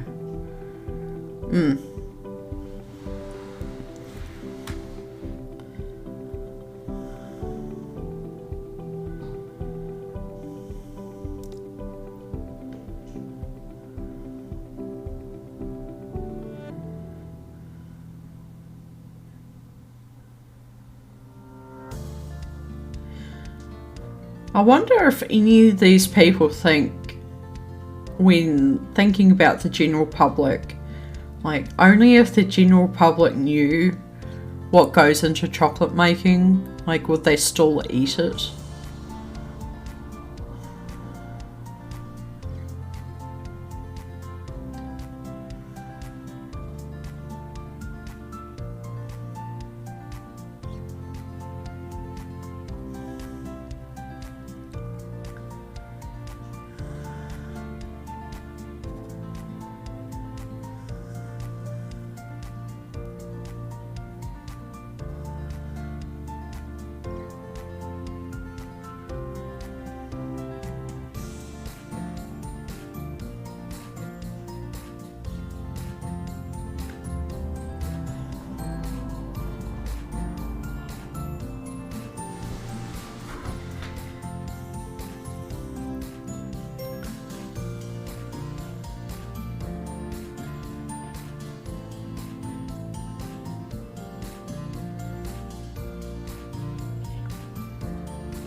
What's this?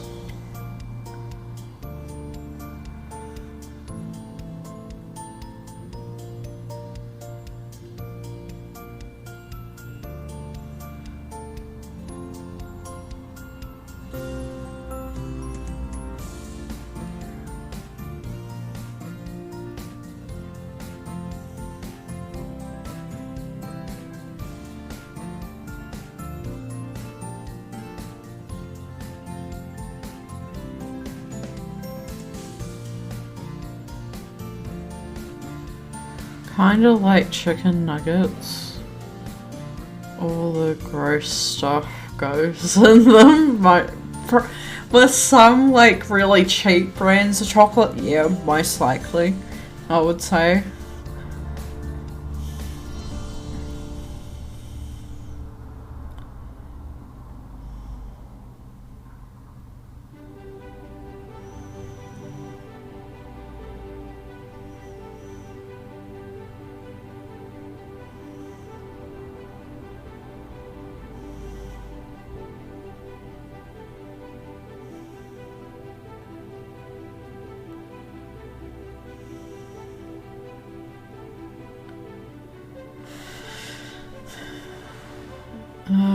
I like Whittaker's, but dang, I know the price of Whittaker's chocolate now is so expensive. But yeah, they do make some really good chocolate though. I remember going down to my local dairy down the road, and one of their big blocks of chocolate is almost $8 a block. And I'm like, oh, I want some good, decent chocolate, but no, not at $8. Thank you. No, thank you very much. I know. I don't know if it's just because, like, I live in, like, a little bit of a rural area, and so they have to get it out. But even then, it's like, that is way too much for me. Thank you very much. No, thanks. But at some supermarkets, it's like, what, $6 for a block or something? I don't know. I haven't actually looked at the price of chocolate at supermarkets for a while, actually. Alright, I'm actually gonna go get changed into something warmer. Again, I also need to go to the bathroom again today, so it feels like I need to yeah, it's such a rip-off. But yeah, I need to go to the bathroom again. I feel like I need to constantly pee all the time, so I'll be back in like a few minutes, so it won't be long.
All of the waves, they keep chasing after me. Even though we are out of reach, I can feel the water on my feet. The things that you said to me, they will grow inside the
Hi, I'm back. I also have my blanket.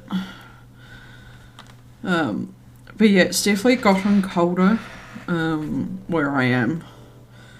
It's been like, I don't know, it's been cold all day. But I feel like over the last couple of hours the temperature has dropped even more. And it's really windy outside too, so I'm not surprised that's making things colder. Like, it's 10 degrees where I am at the moment, and it definitely feels a lot colder.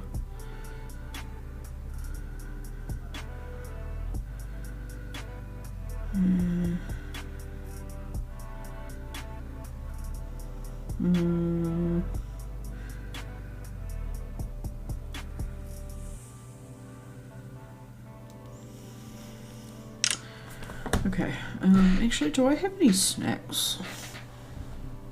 No, I didn't really buy snacks, so I'll probably buy some snacks later or something.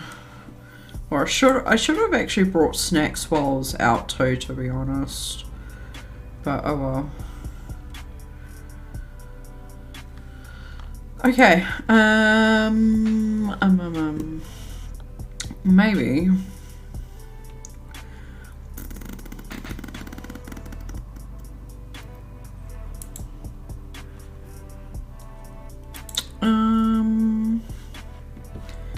Let's see.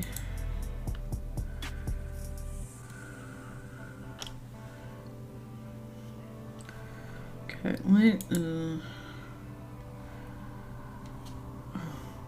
ooh. You know what? Oh, no, you don't want to have a look at that. No, wrong thing, sorry. I forgot I was here. But I was thinking I don't know if I'll do this for next Thoughtful Thursday, but it'll be cool if I could do like a how-to walkthrough, and I have like a whole bunch of different how-to like videos and stuff that I have to make. That would be so cool, actually.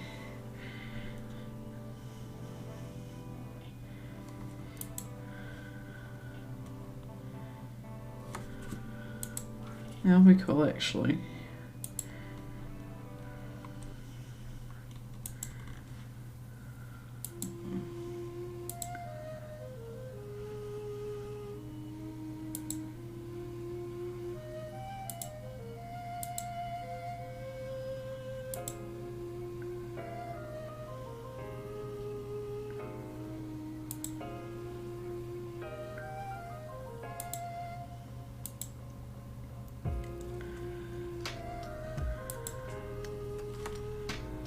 That's so cool.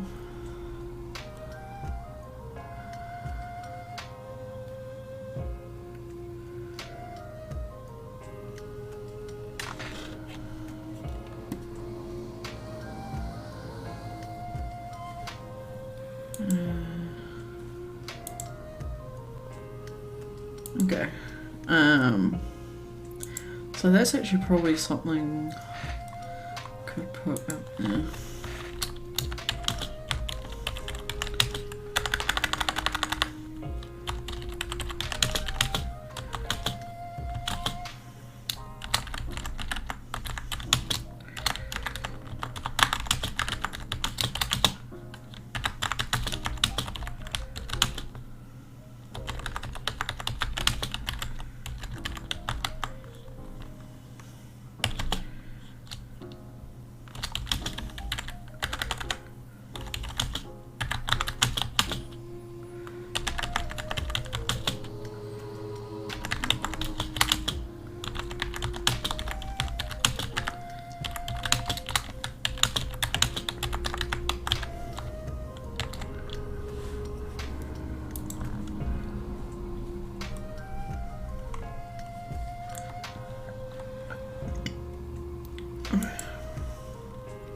Okay, so, what do I want to look up now? Kind of prefer something,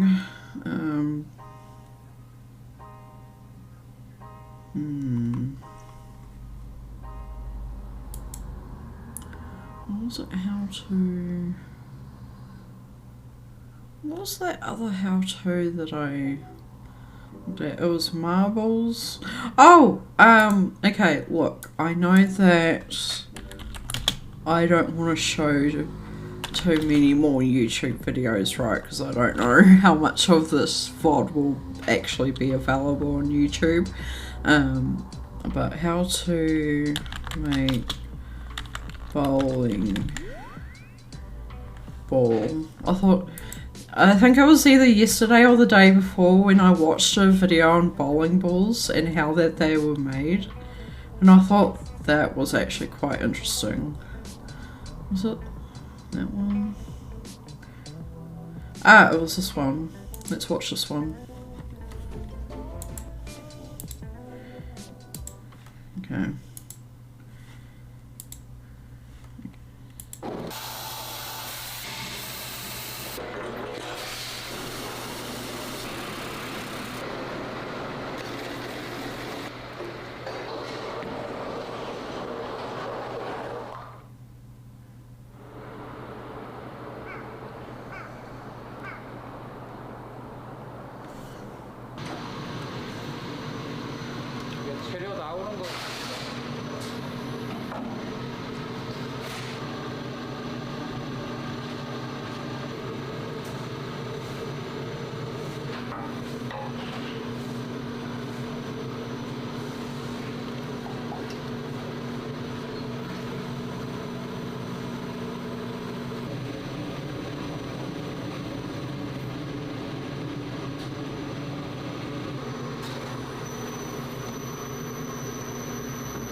I believe that they're making the center of the bowling ball at the moment.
I don't know what this is for. Still don't quite get this bit. It's like, is it sanding it?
I'm still really fascinated that this is how bowling balls are made. I don't know if bowling balls are all made the same way, but knowing that all bowling balls are made in a similar process is really fascinating.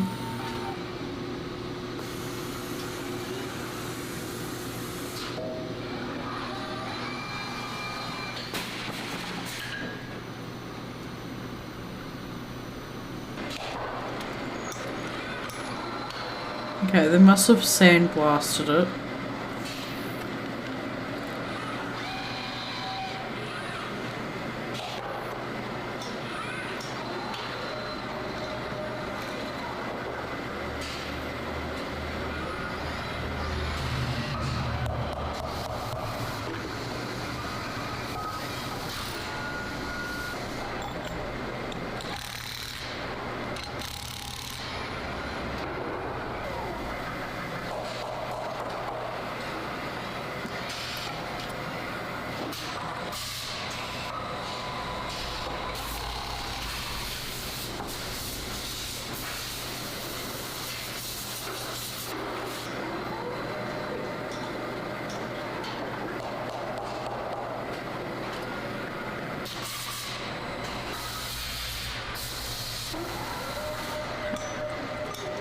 I wonder how they would know how heavy that bowling ball is, because I know many different bowling balls don't weigh the same.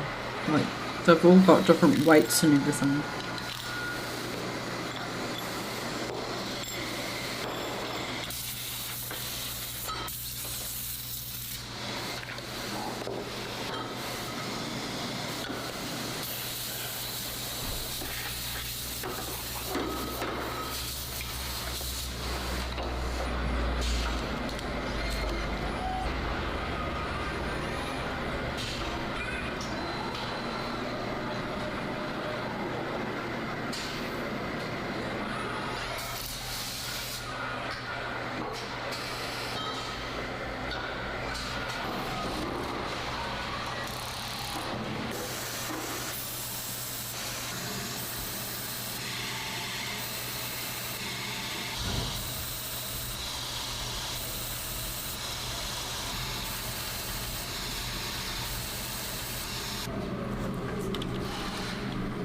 While I'm thinking of Twitch,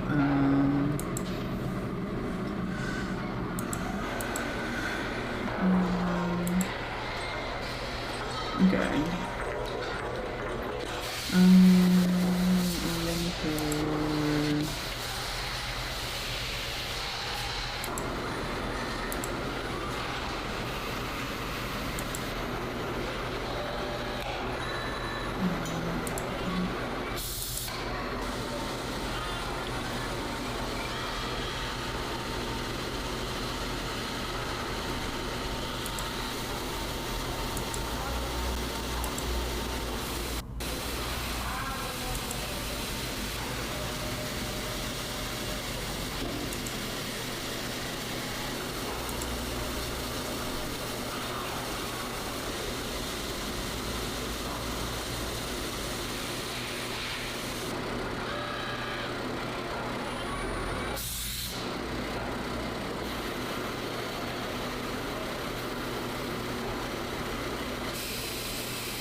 With Miro, you can show your team and not just.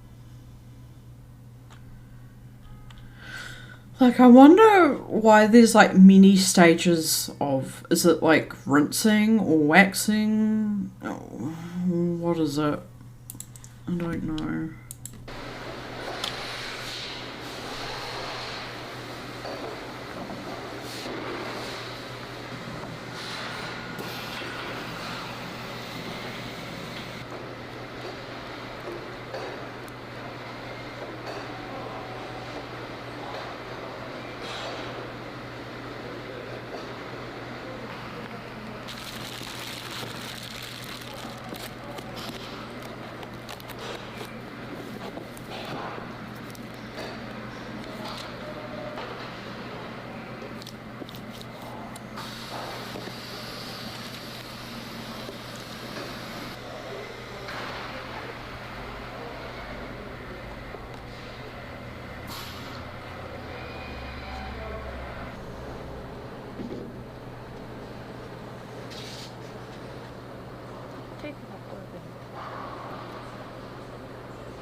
That was pretty cool.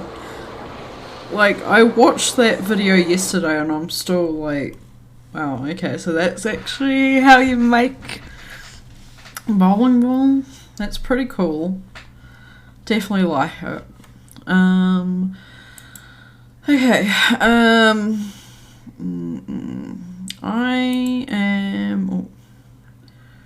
okay, I'm actually thinking, okay, I want to go put on some chicken tenders. I know I'm going in and out a lot today, but I want to go put on some chicken tenders for dinner, or something that I can snack on pretty much. But also, while we're waiting on my chicken tenders, I was thinking maybe I could start putting my shelving unit together, and that'll be cool. And then, yeah, we could go from there. And yeah, you get to watch me kind of do a bit of building while trying to keep warm. So let me take, yes, another short break. I will be back in like maybe 5-ish minutes. I'm literally going to the kitchen to put on food, so won't be long.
Hi, I am back. Alright, let's try and move my...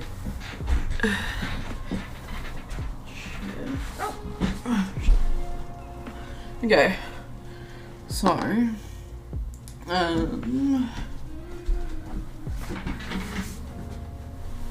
okay.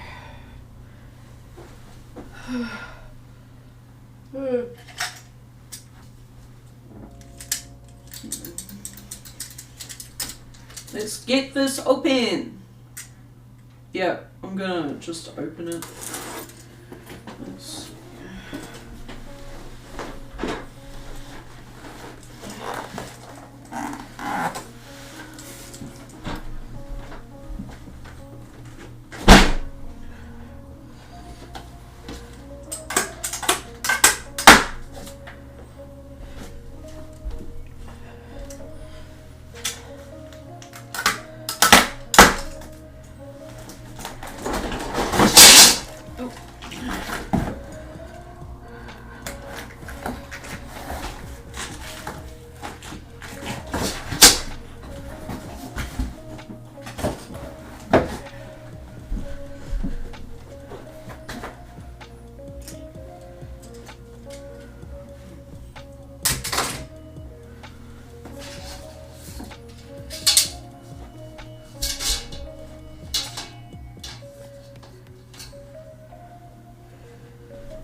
Alright, so there's the manual. Glad we got a manual.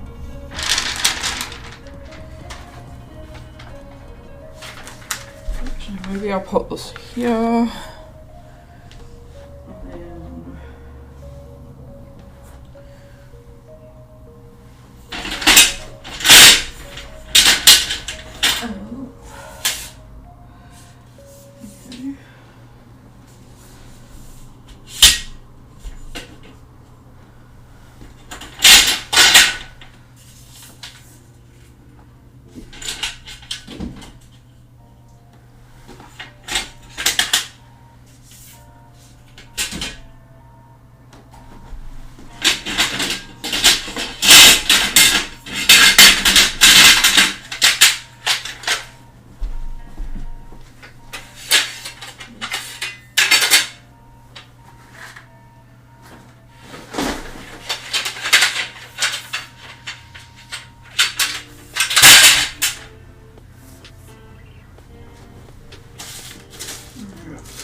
Hey Gaming Lawyer, how are you?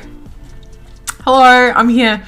I'm just in the process of putting together my new shelf. So, I'm here, but I'm still reading comments and stuff. How are you doing? Are you good? How's your day been going? What have you been up to today?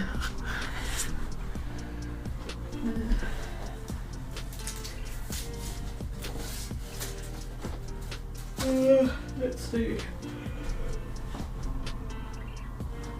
Actually.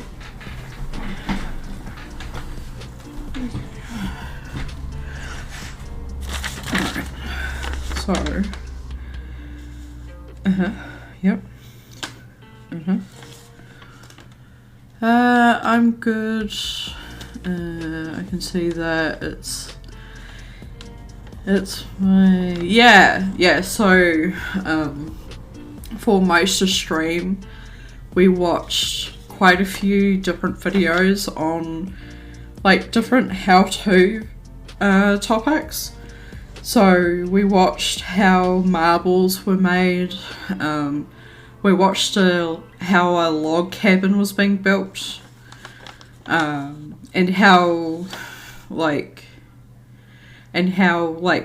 the marble stone is quarried, and then we watched how bowling balls are made, and like a couple of other different things too, so it's quite interesting. Okay, so attach a plastic foot one end of okay, cool, I can do that, but four of them? Alright, so sound like quite a rabbit hole, yes. Mainly because like for most or the majority of the last few days I've been interested in how things are made, and I thought, well, that's going to be a good topic for today's Thoughtful Thursday. Like, why not continue it and make it like a topic for stream, you know, since I'm like in that kind of mind space, I guess. Okay, so I need to attach stuff. So we need these.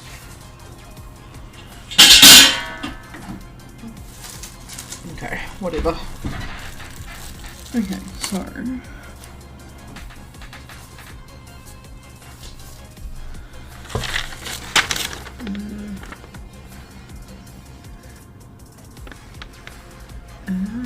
okay, let's see. Let's start off with this. Typical Wednesday? What's a typical Wednesday for you, by the way?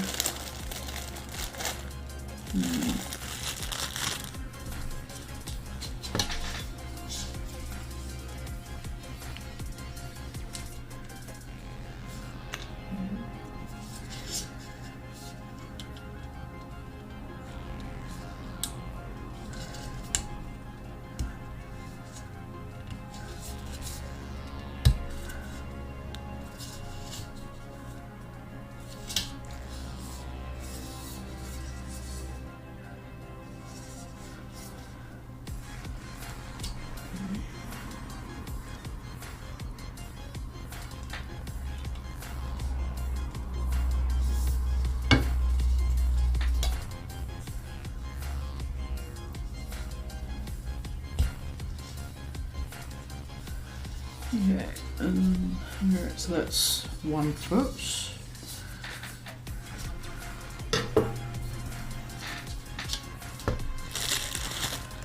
Get up, work until 5:30, have dinner, exercise, and form a Beat Saber on Quest 2. Now I'm free time. Nice, nice.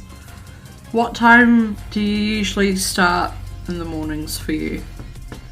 If it's like, I would imagine maybe, what, 9 AM maybe? If you're finishing at 5.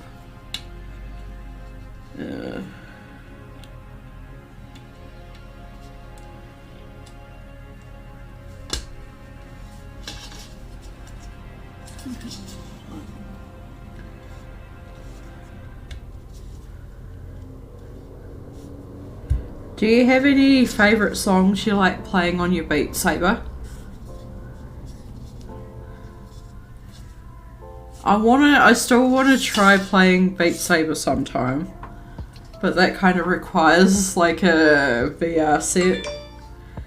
Yeah, I start at 9 AM, yeah. Usually I wake up around 8. Wake up.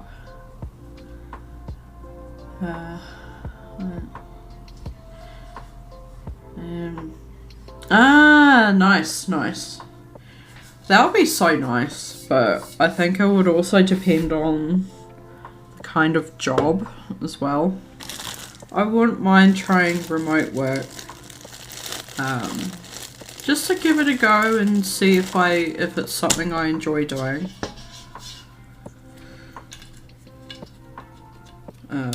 But also I think, like, you gotta find the right, I feel like you've got to find the job you enjoy enough to do it.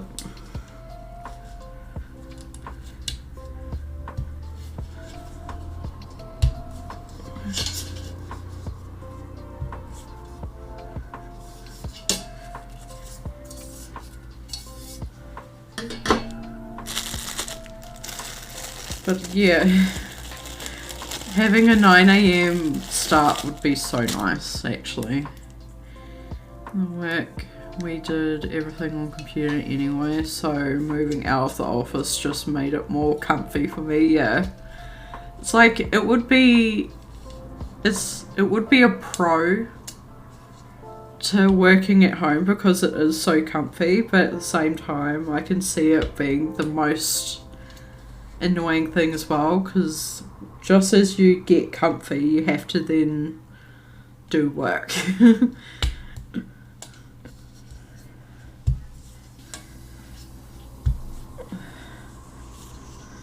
So I guess there would be pros and cons to that, but yeah, it would still be something I would like to give a go.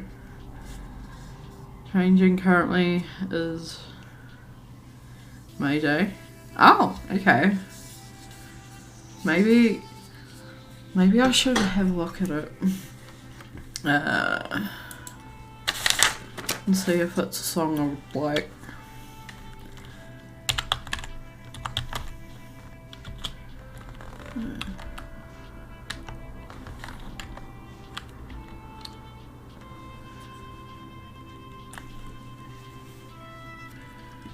I will...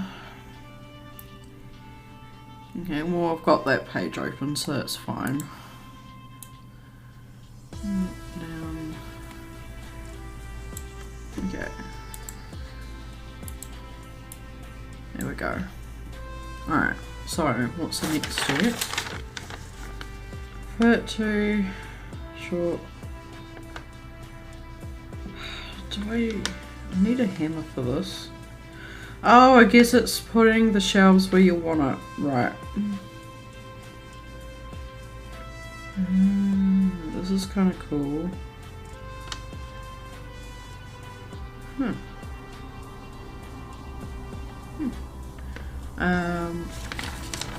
So I don't have a hammer. I wonder. Okay. I may have to go find a hammer. So, yeah, it really does it for me, especially when I'm listening to it while I work too. Nice. Alright, actually, I wonder if, let's see. So, wait. What's considered a long thing?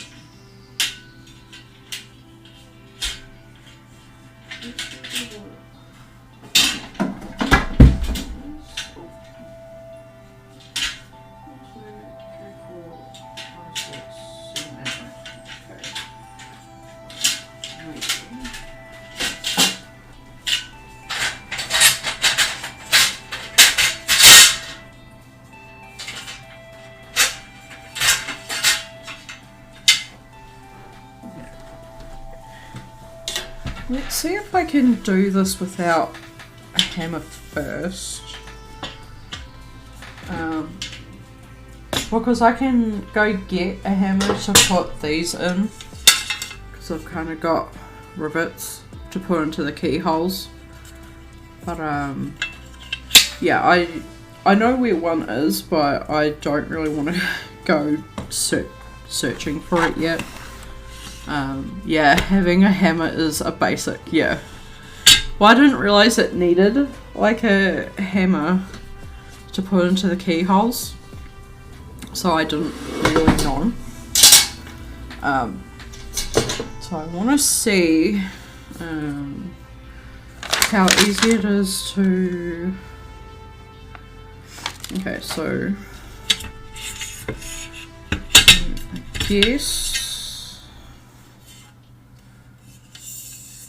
I guess they're putting it there, so...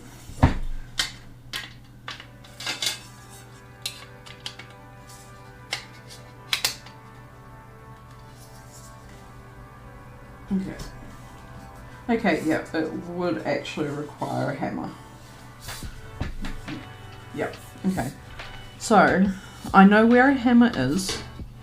I just have to go away for a few minutes just to go get it.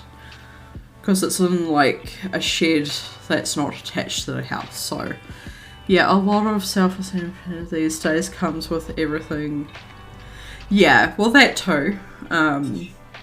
And I know some keyhole stuff like this.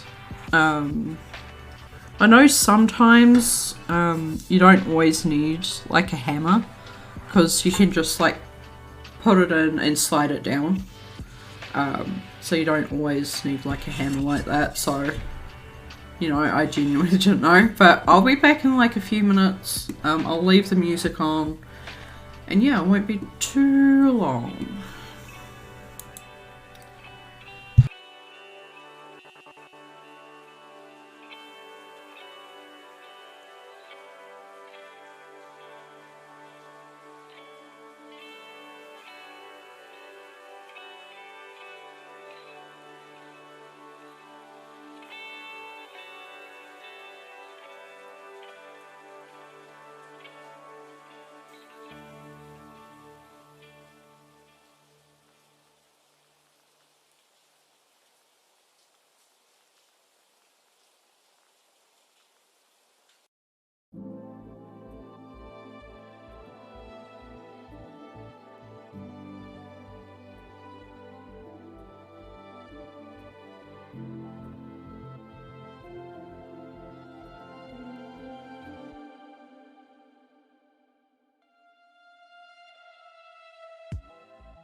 Okay, I am back. So I didn't find a traditional hammer, but I found a rubber mallet. This will do for now. It still works, so why not?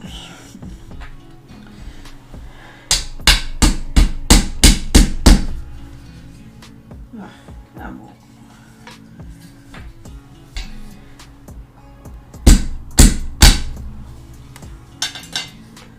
Really? Yes.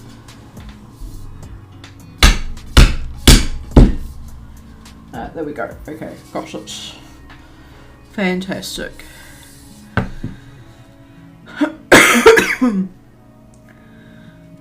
Find out you secretly used a mallet. I mean, a mallet is a type of hammer, so I mean, I'm not really that worried about the assembly police. I'm pretty sure the assembly police don't mind.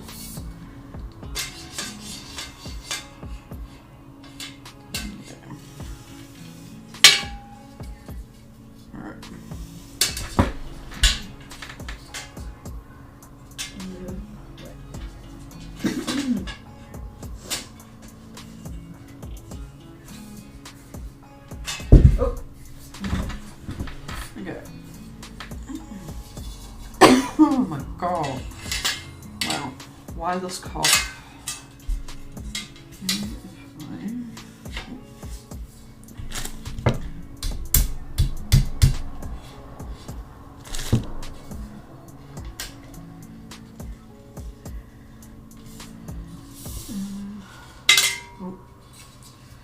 Okay, not that way apparently.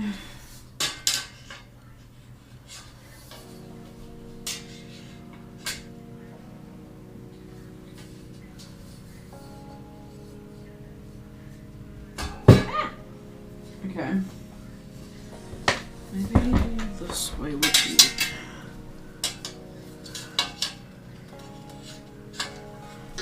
Okay.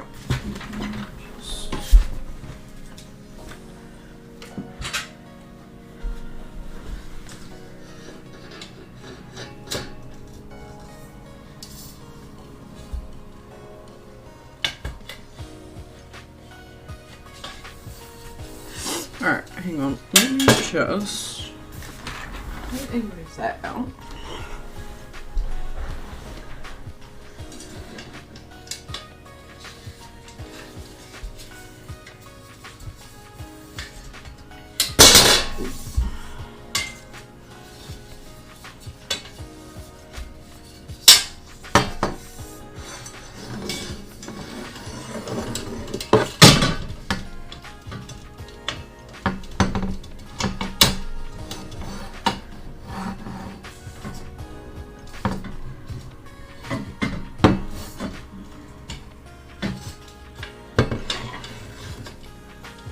Need to get both of these into the hole.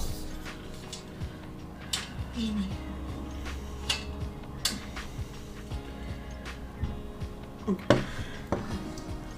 Now,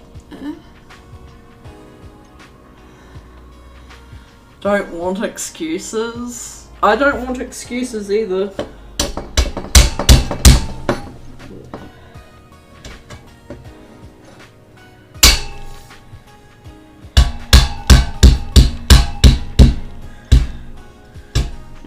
So that's one side done. Great. One side done. At least one bottom bit done. Okay.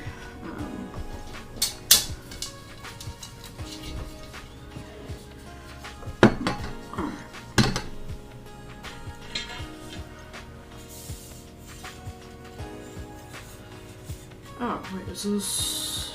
what's this? Oh, so that's a long side. Okay, I need another short side.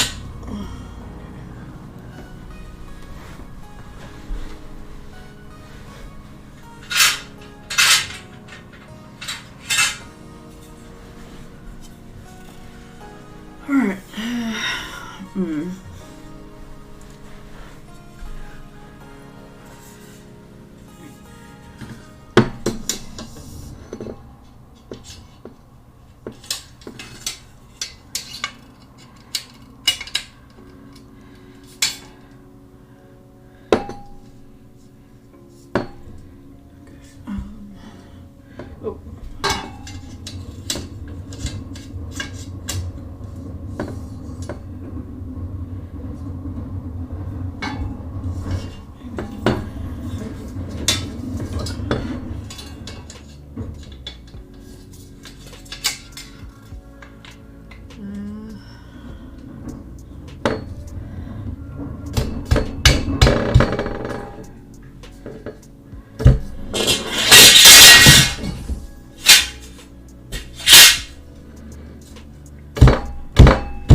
Okay. That's good.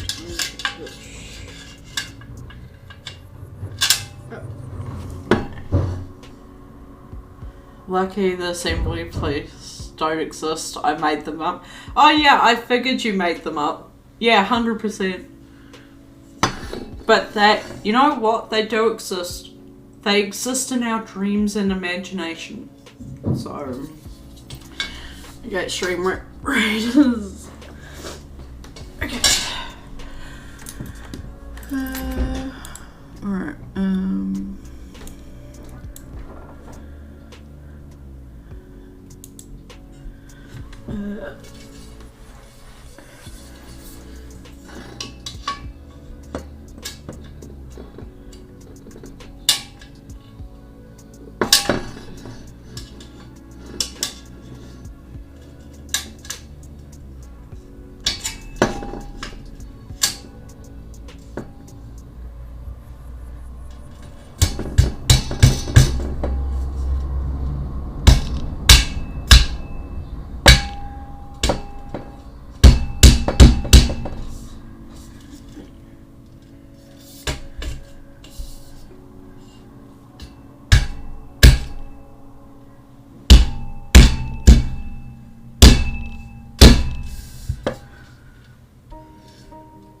okay, so that side's fine.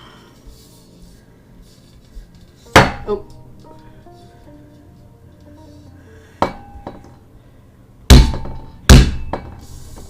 Okay. Here we go. Alright, so that is the short sides to the bottom. Okay. That's true. Maybe they really exist exactly.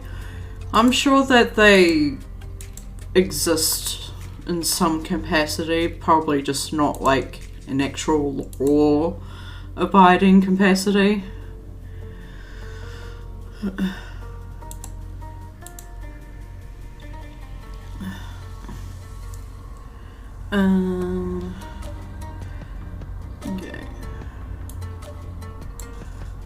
I will also actually, while I'm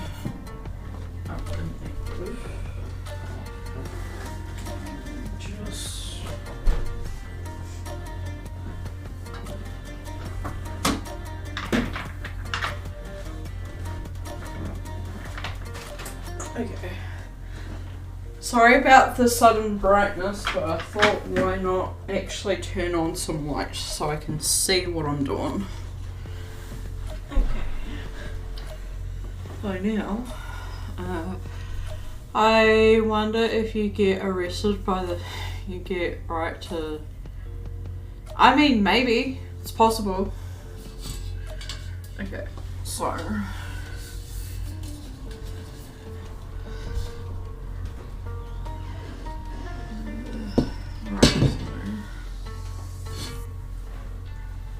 Maybe.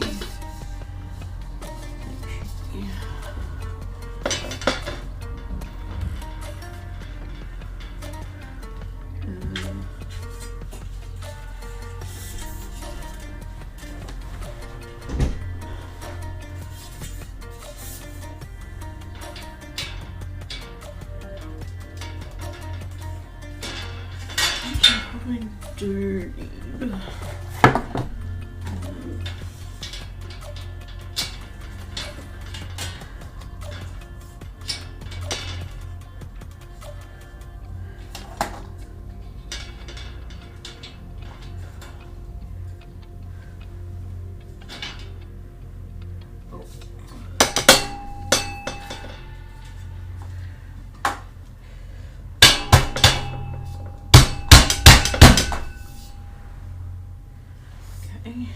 And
then that's one side done.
Okay, great.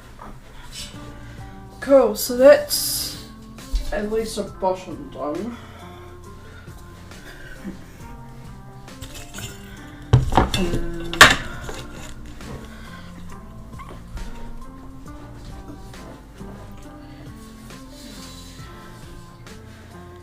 So then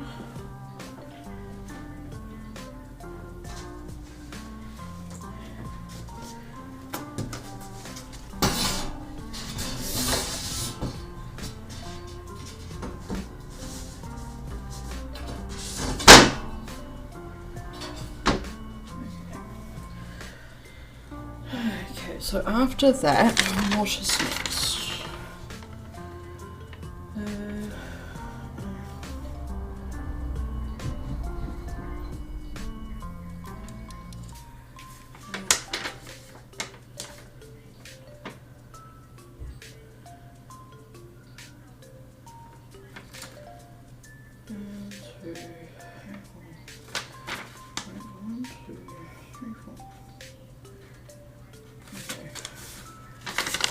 Right, so on to the next ones.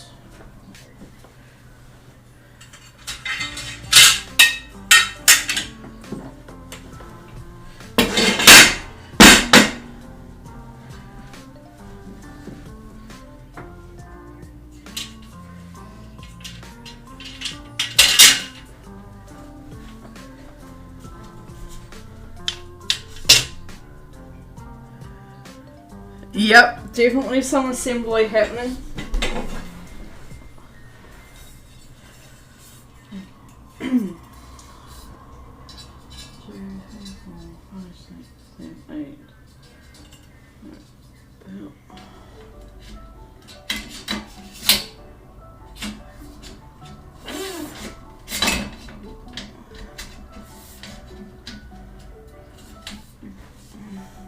Yep, cool.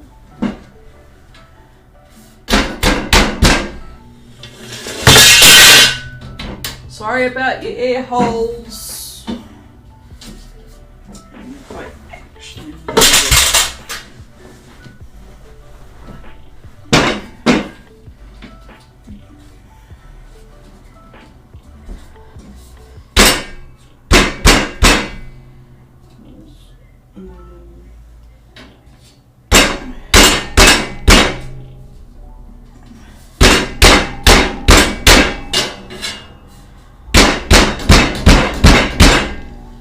Hopefully this isn't too loud for you guys.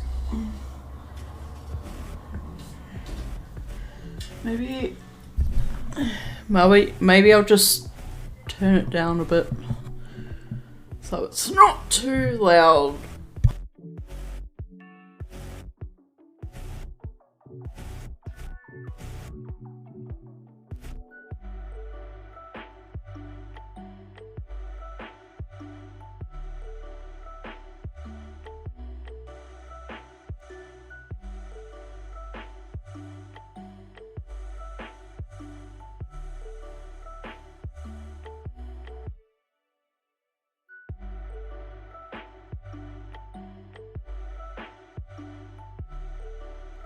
Well, yeah, that's true too.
Alright, so that's shelf number 2 done. Now what's the next instruction?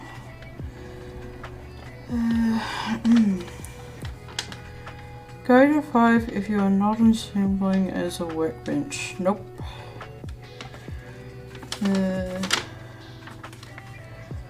To make one side of the top. Oh. To make one side of the top half.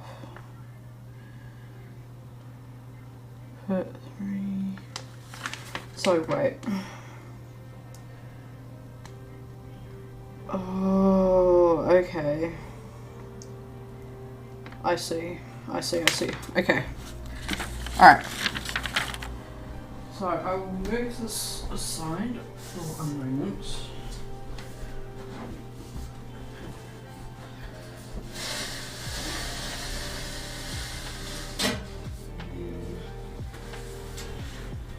Okay, so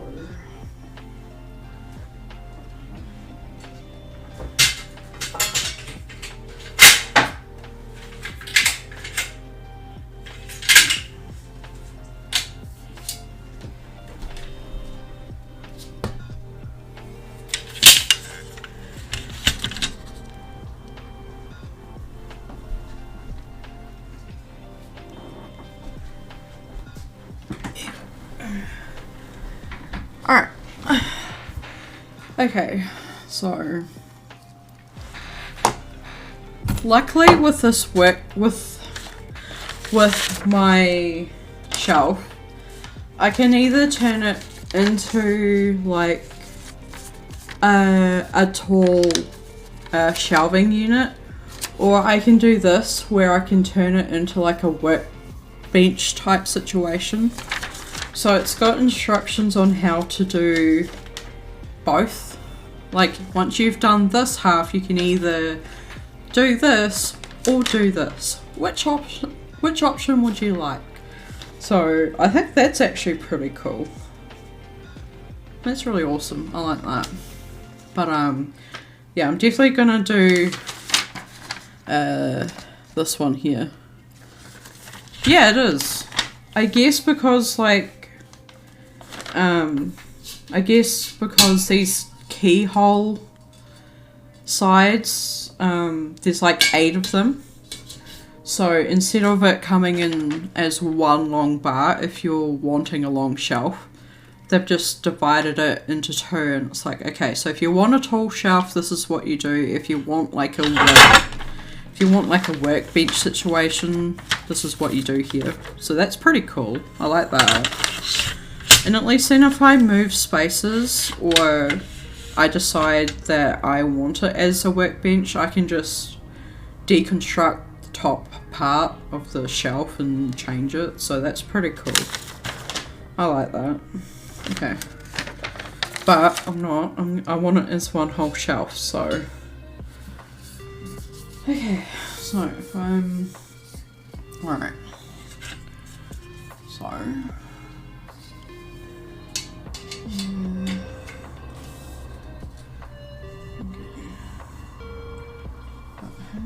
Oh, I wonder if actually I want to try something. I don't know if it's going to be worth trying.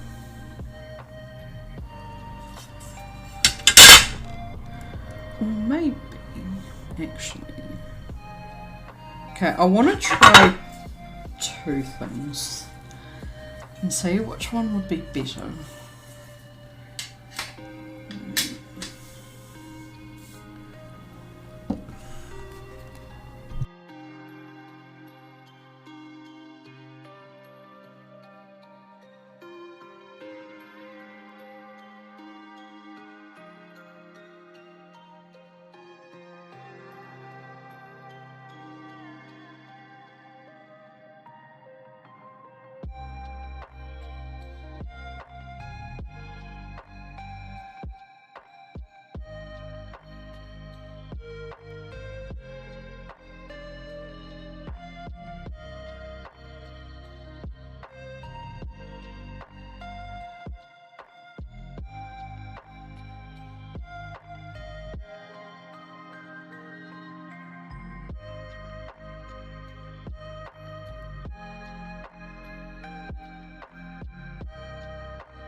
never wanted it to be this way. Got people checking on me, asking me if I'm okay. Appreciate it, but my answer is always the same. Tired of myself, I wish I could get out my brain. All these thoughts and these feelings are driving me insane. Wish I could do this, wish I could do that. Wish I could just wake up and focus without dealing with all the stress of existence. Feelings of enjoyment and excitement feel distant. I know I'm not alone, I just want someone to listen to the things I have to say, to the shit I have to deal with every night and through the day. But it doesn't help that I always push everyone away. My emotions keep on telling me that I'll only be safe in the dark. Keep it all in my heart, keep it inside and let it tear me apart. Every night I cry cause I don't know where to start. Even now as I try to let it out in my heart. I've never had this kind of problem with my mental health. It's even gone as far as making me consider death. I don't think I'll ever do it, but the thoughts are there. No matter how much I deny it, I know people care. Every day I try to fight it, try to hide it, try to keep it to myself so I don't pull others inside it. It's not like I run from help, but that solution's really not it. Cause I still feel like I'm always the problem with or without it. I'm caught in a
Okay, so that's basically one side done. I now just have to put together the remaining sides. So this is good. Now, I did get this pretty cheap, so I'm not surprised that the metal's kind of flimsy. So, I mean, I did kind of get what I paid for. But, yeah, I mean, for now, it will do the job. As long as I can store things and, yeah. I want to say it's a little bit, yeah, it's a little bit taller than I am. Like, I'll just show you guys. It does go up pretty high, and I'm only 5 foot, so this is like, I don't know, 1 meter 8 inches, I would say, or something like that. So, I mean, it's not the most shortest thing ever. Okay, so now I just have to try and turn it around to work on the other side without breaking it.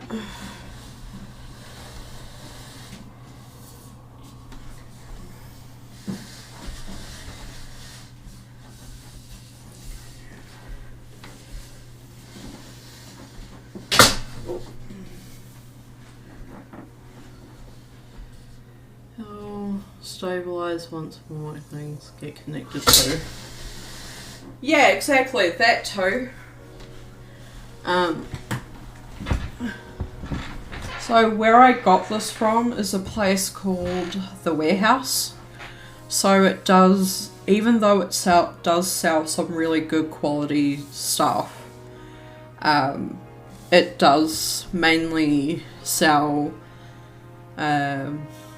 some low-end products, and I think this is one of the more lower-end things. Because I know at my job we have similar shelving for our food rooms, just because it's so much easier to store ingredients and bulk food items with these. And I know work, I know work got the same, or their shelves that are like these from the same place, The Warehouse, but they're more expensive and they're a little bit better quality, so it'll probably be good unless you plan to store bowling balls on it. Yeah, which I don't plan. Probably like a few things will be heavy, but they wouldn't be like ammunition or weight, like exercise weight type stuff. So, I mean, it'll be fine. But yeah, I wanted to get the ones like we have at work because they got them from the same place. But I just couldn't afford the expense at the time, so the more expensive one, so maybe that's something I could get next time if I absolutely need more storage, so yeah. Okay, so back to these ones.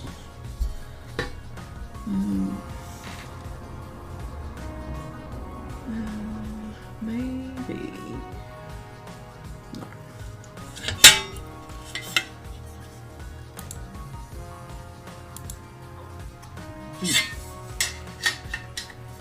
Right.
Okay, so because it's taller than me, I'm just gonna go get a step ladder so I can sort of like have better reach to get to the top to pull on the last two, and then we're pretty much done.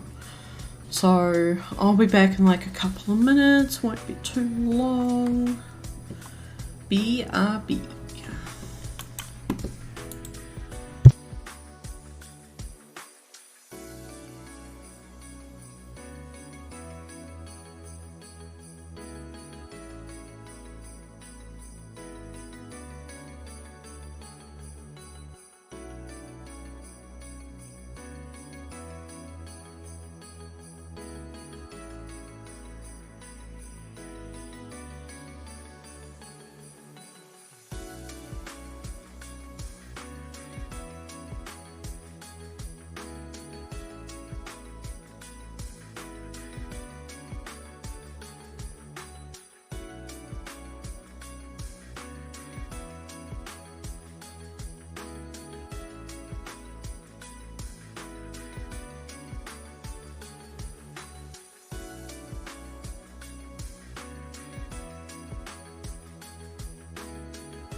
Hi, I'm back. Alright, so I've got the step ladder, so we just have to put on the last two beams and then I can start putting the board, like all of the boards on. So this is kind of cool. So yeah. Here we go. Alright, I'll probably leave my... And yes, I took off my hoodie thing, oversized hoodie, because I realised how hot I was actually getting now that I'm being a bit more active. Step ladder. Yep, I sure will. Okay. Alright.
While I've got the stepladder here, I'll put these on the tops so I don't hurt myself or anything. I only need 2.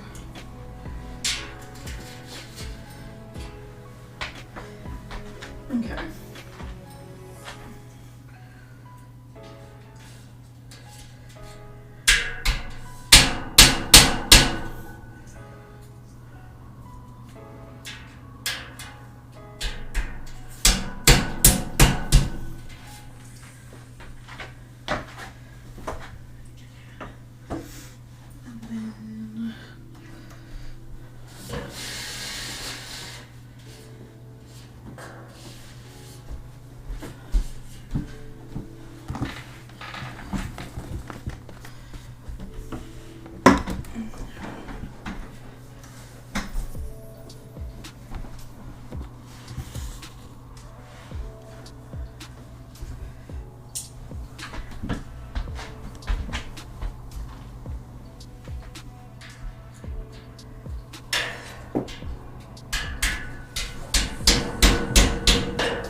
Alright, so that is done. Okay, I'm just gonna put the BRB screen up and go put the stepladder in this way. So I'll be back in like within 5 minutes, I'd say, but no more than 8. BRB.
Hello, I'm back.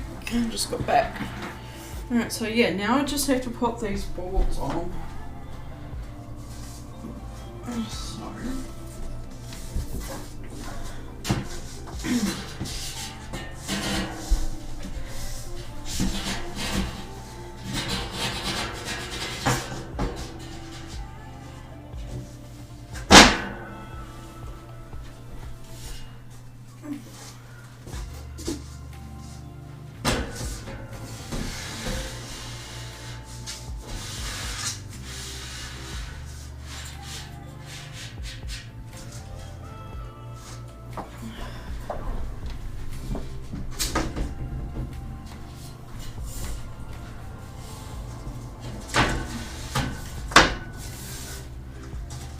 Oh.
So that is basically it.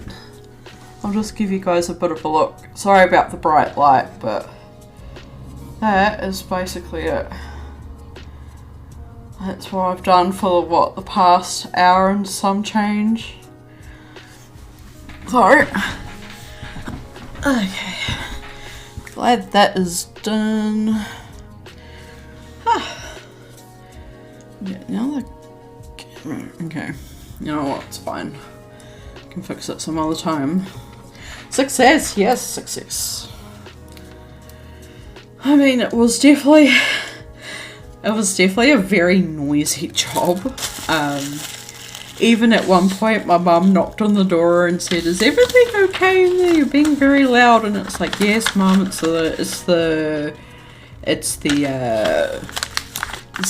me banging on the shelf." But oh yes, but it's very loud. I'm like, "Yes, because I'm trying to construct a shelf, Mum." Like, little Dicey stubbing the mallet for the hammer. But it worked out, yeah. I mean, a mallet is a type of hammer at the end of the day. But I think if it was like a proper metal hammer, I think it would have still been very noisy. But I think it would have gone like the shelves in a little bit better. But yeah, now I've just got to sort out that little nook that I have over there. And then that's basically it. And yeah, that was actually pretty cool. I'm glad I was able to do that on stream. So now I think I just want to chill for a while and eat. So I might raid into someone just so I can eat and rest and relax. So let's see who's on.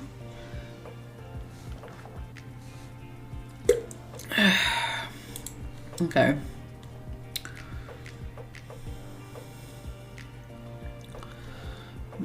What's this? Oh, actually. Okay. Now that's where you've been on for. Yeah. Well, that's that too. Okay, so.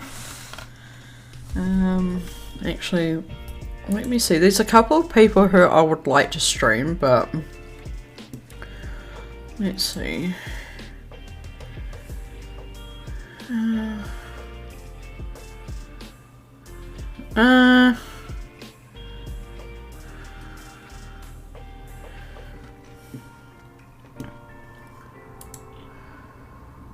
What about this? What's this? Okay.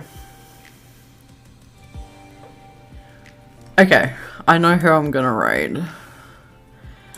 Alright, so, thank you so much for hanging out with me. I really appreciate you, Gaming Lawyer channel, for hanging out with me for like the last, what, 2 hours of the stream. But for anyone who's been lurking or had popped in to the stream, thank you so much for coming in, saying hi, and watch me go down this rabbit hole of a Thursday stream. Mostly lurking here. Yeah, that's fine. It's all good. I mean, I was like preoccupied with this.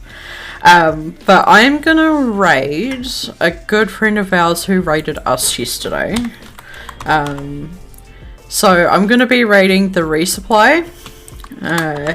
He's a variety streamer who mainly does laser tag content, but he does do like gaming content as well, and different collaborations as well on his channel too. I stream Thursdays on the side of the pond. On the side of the pond. If you ever, okay, cool.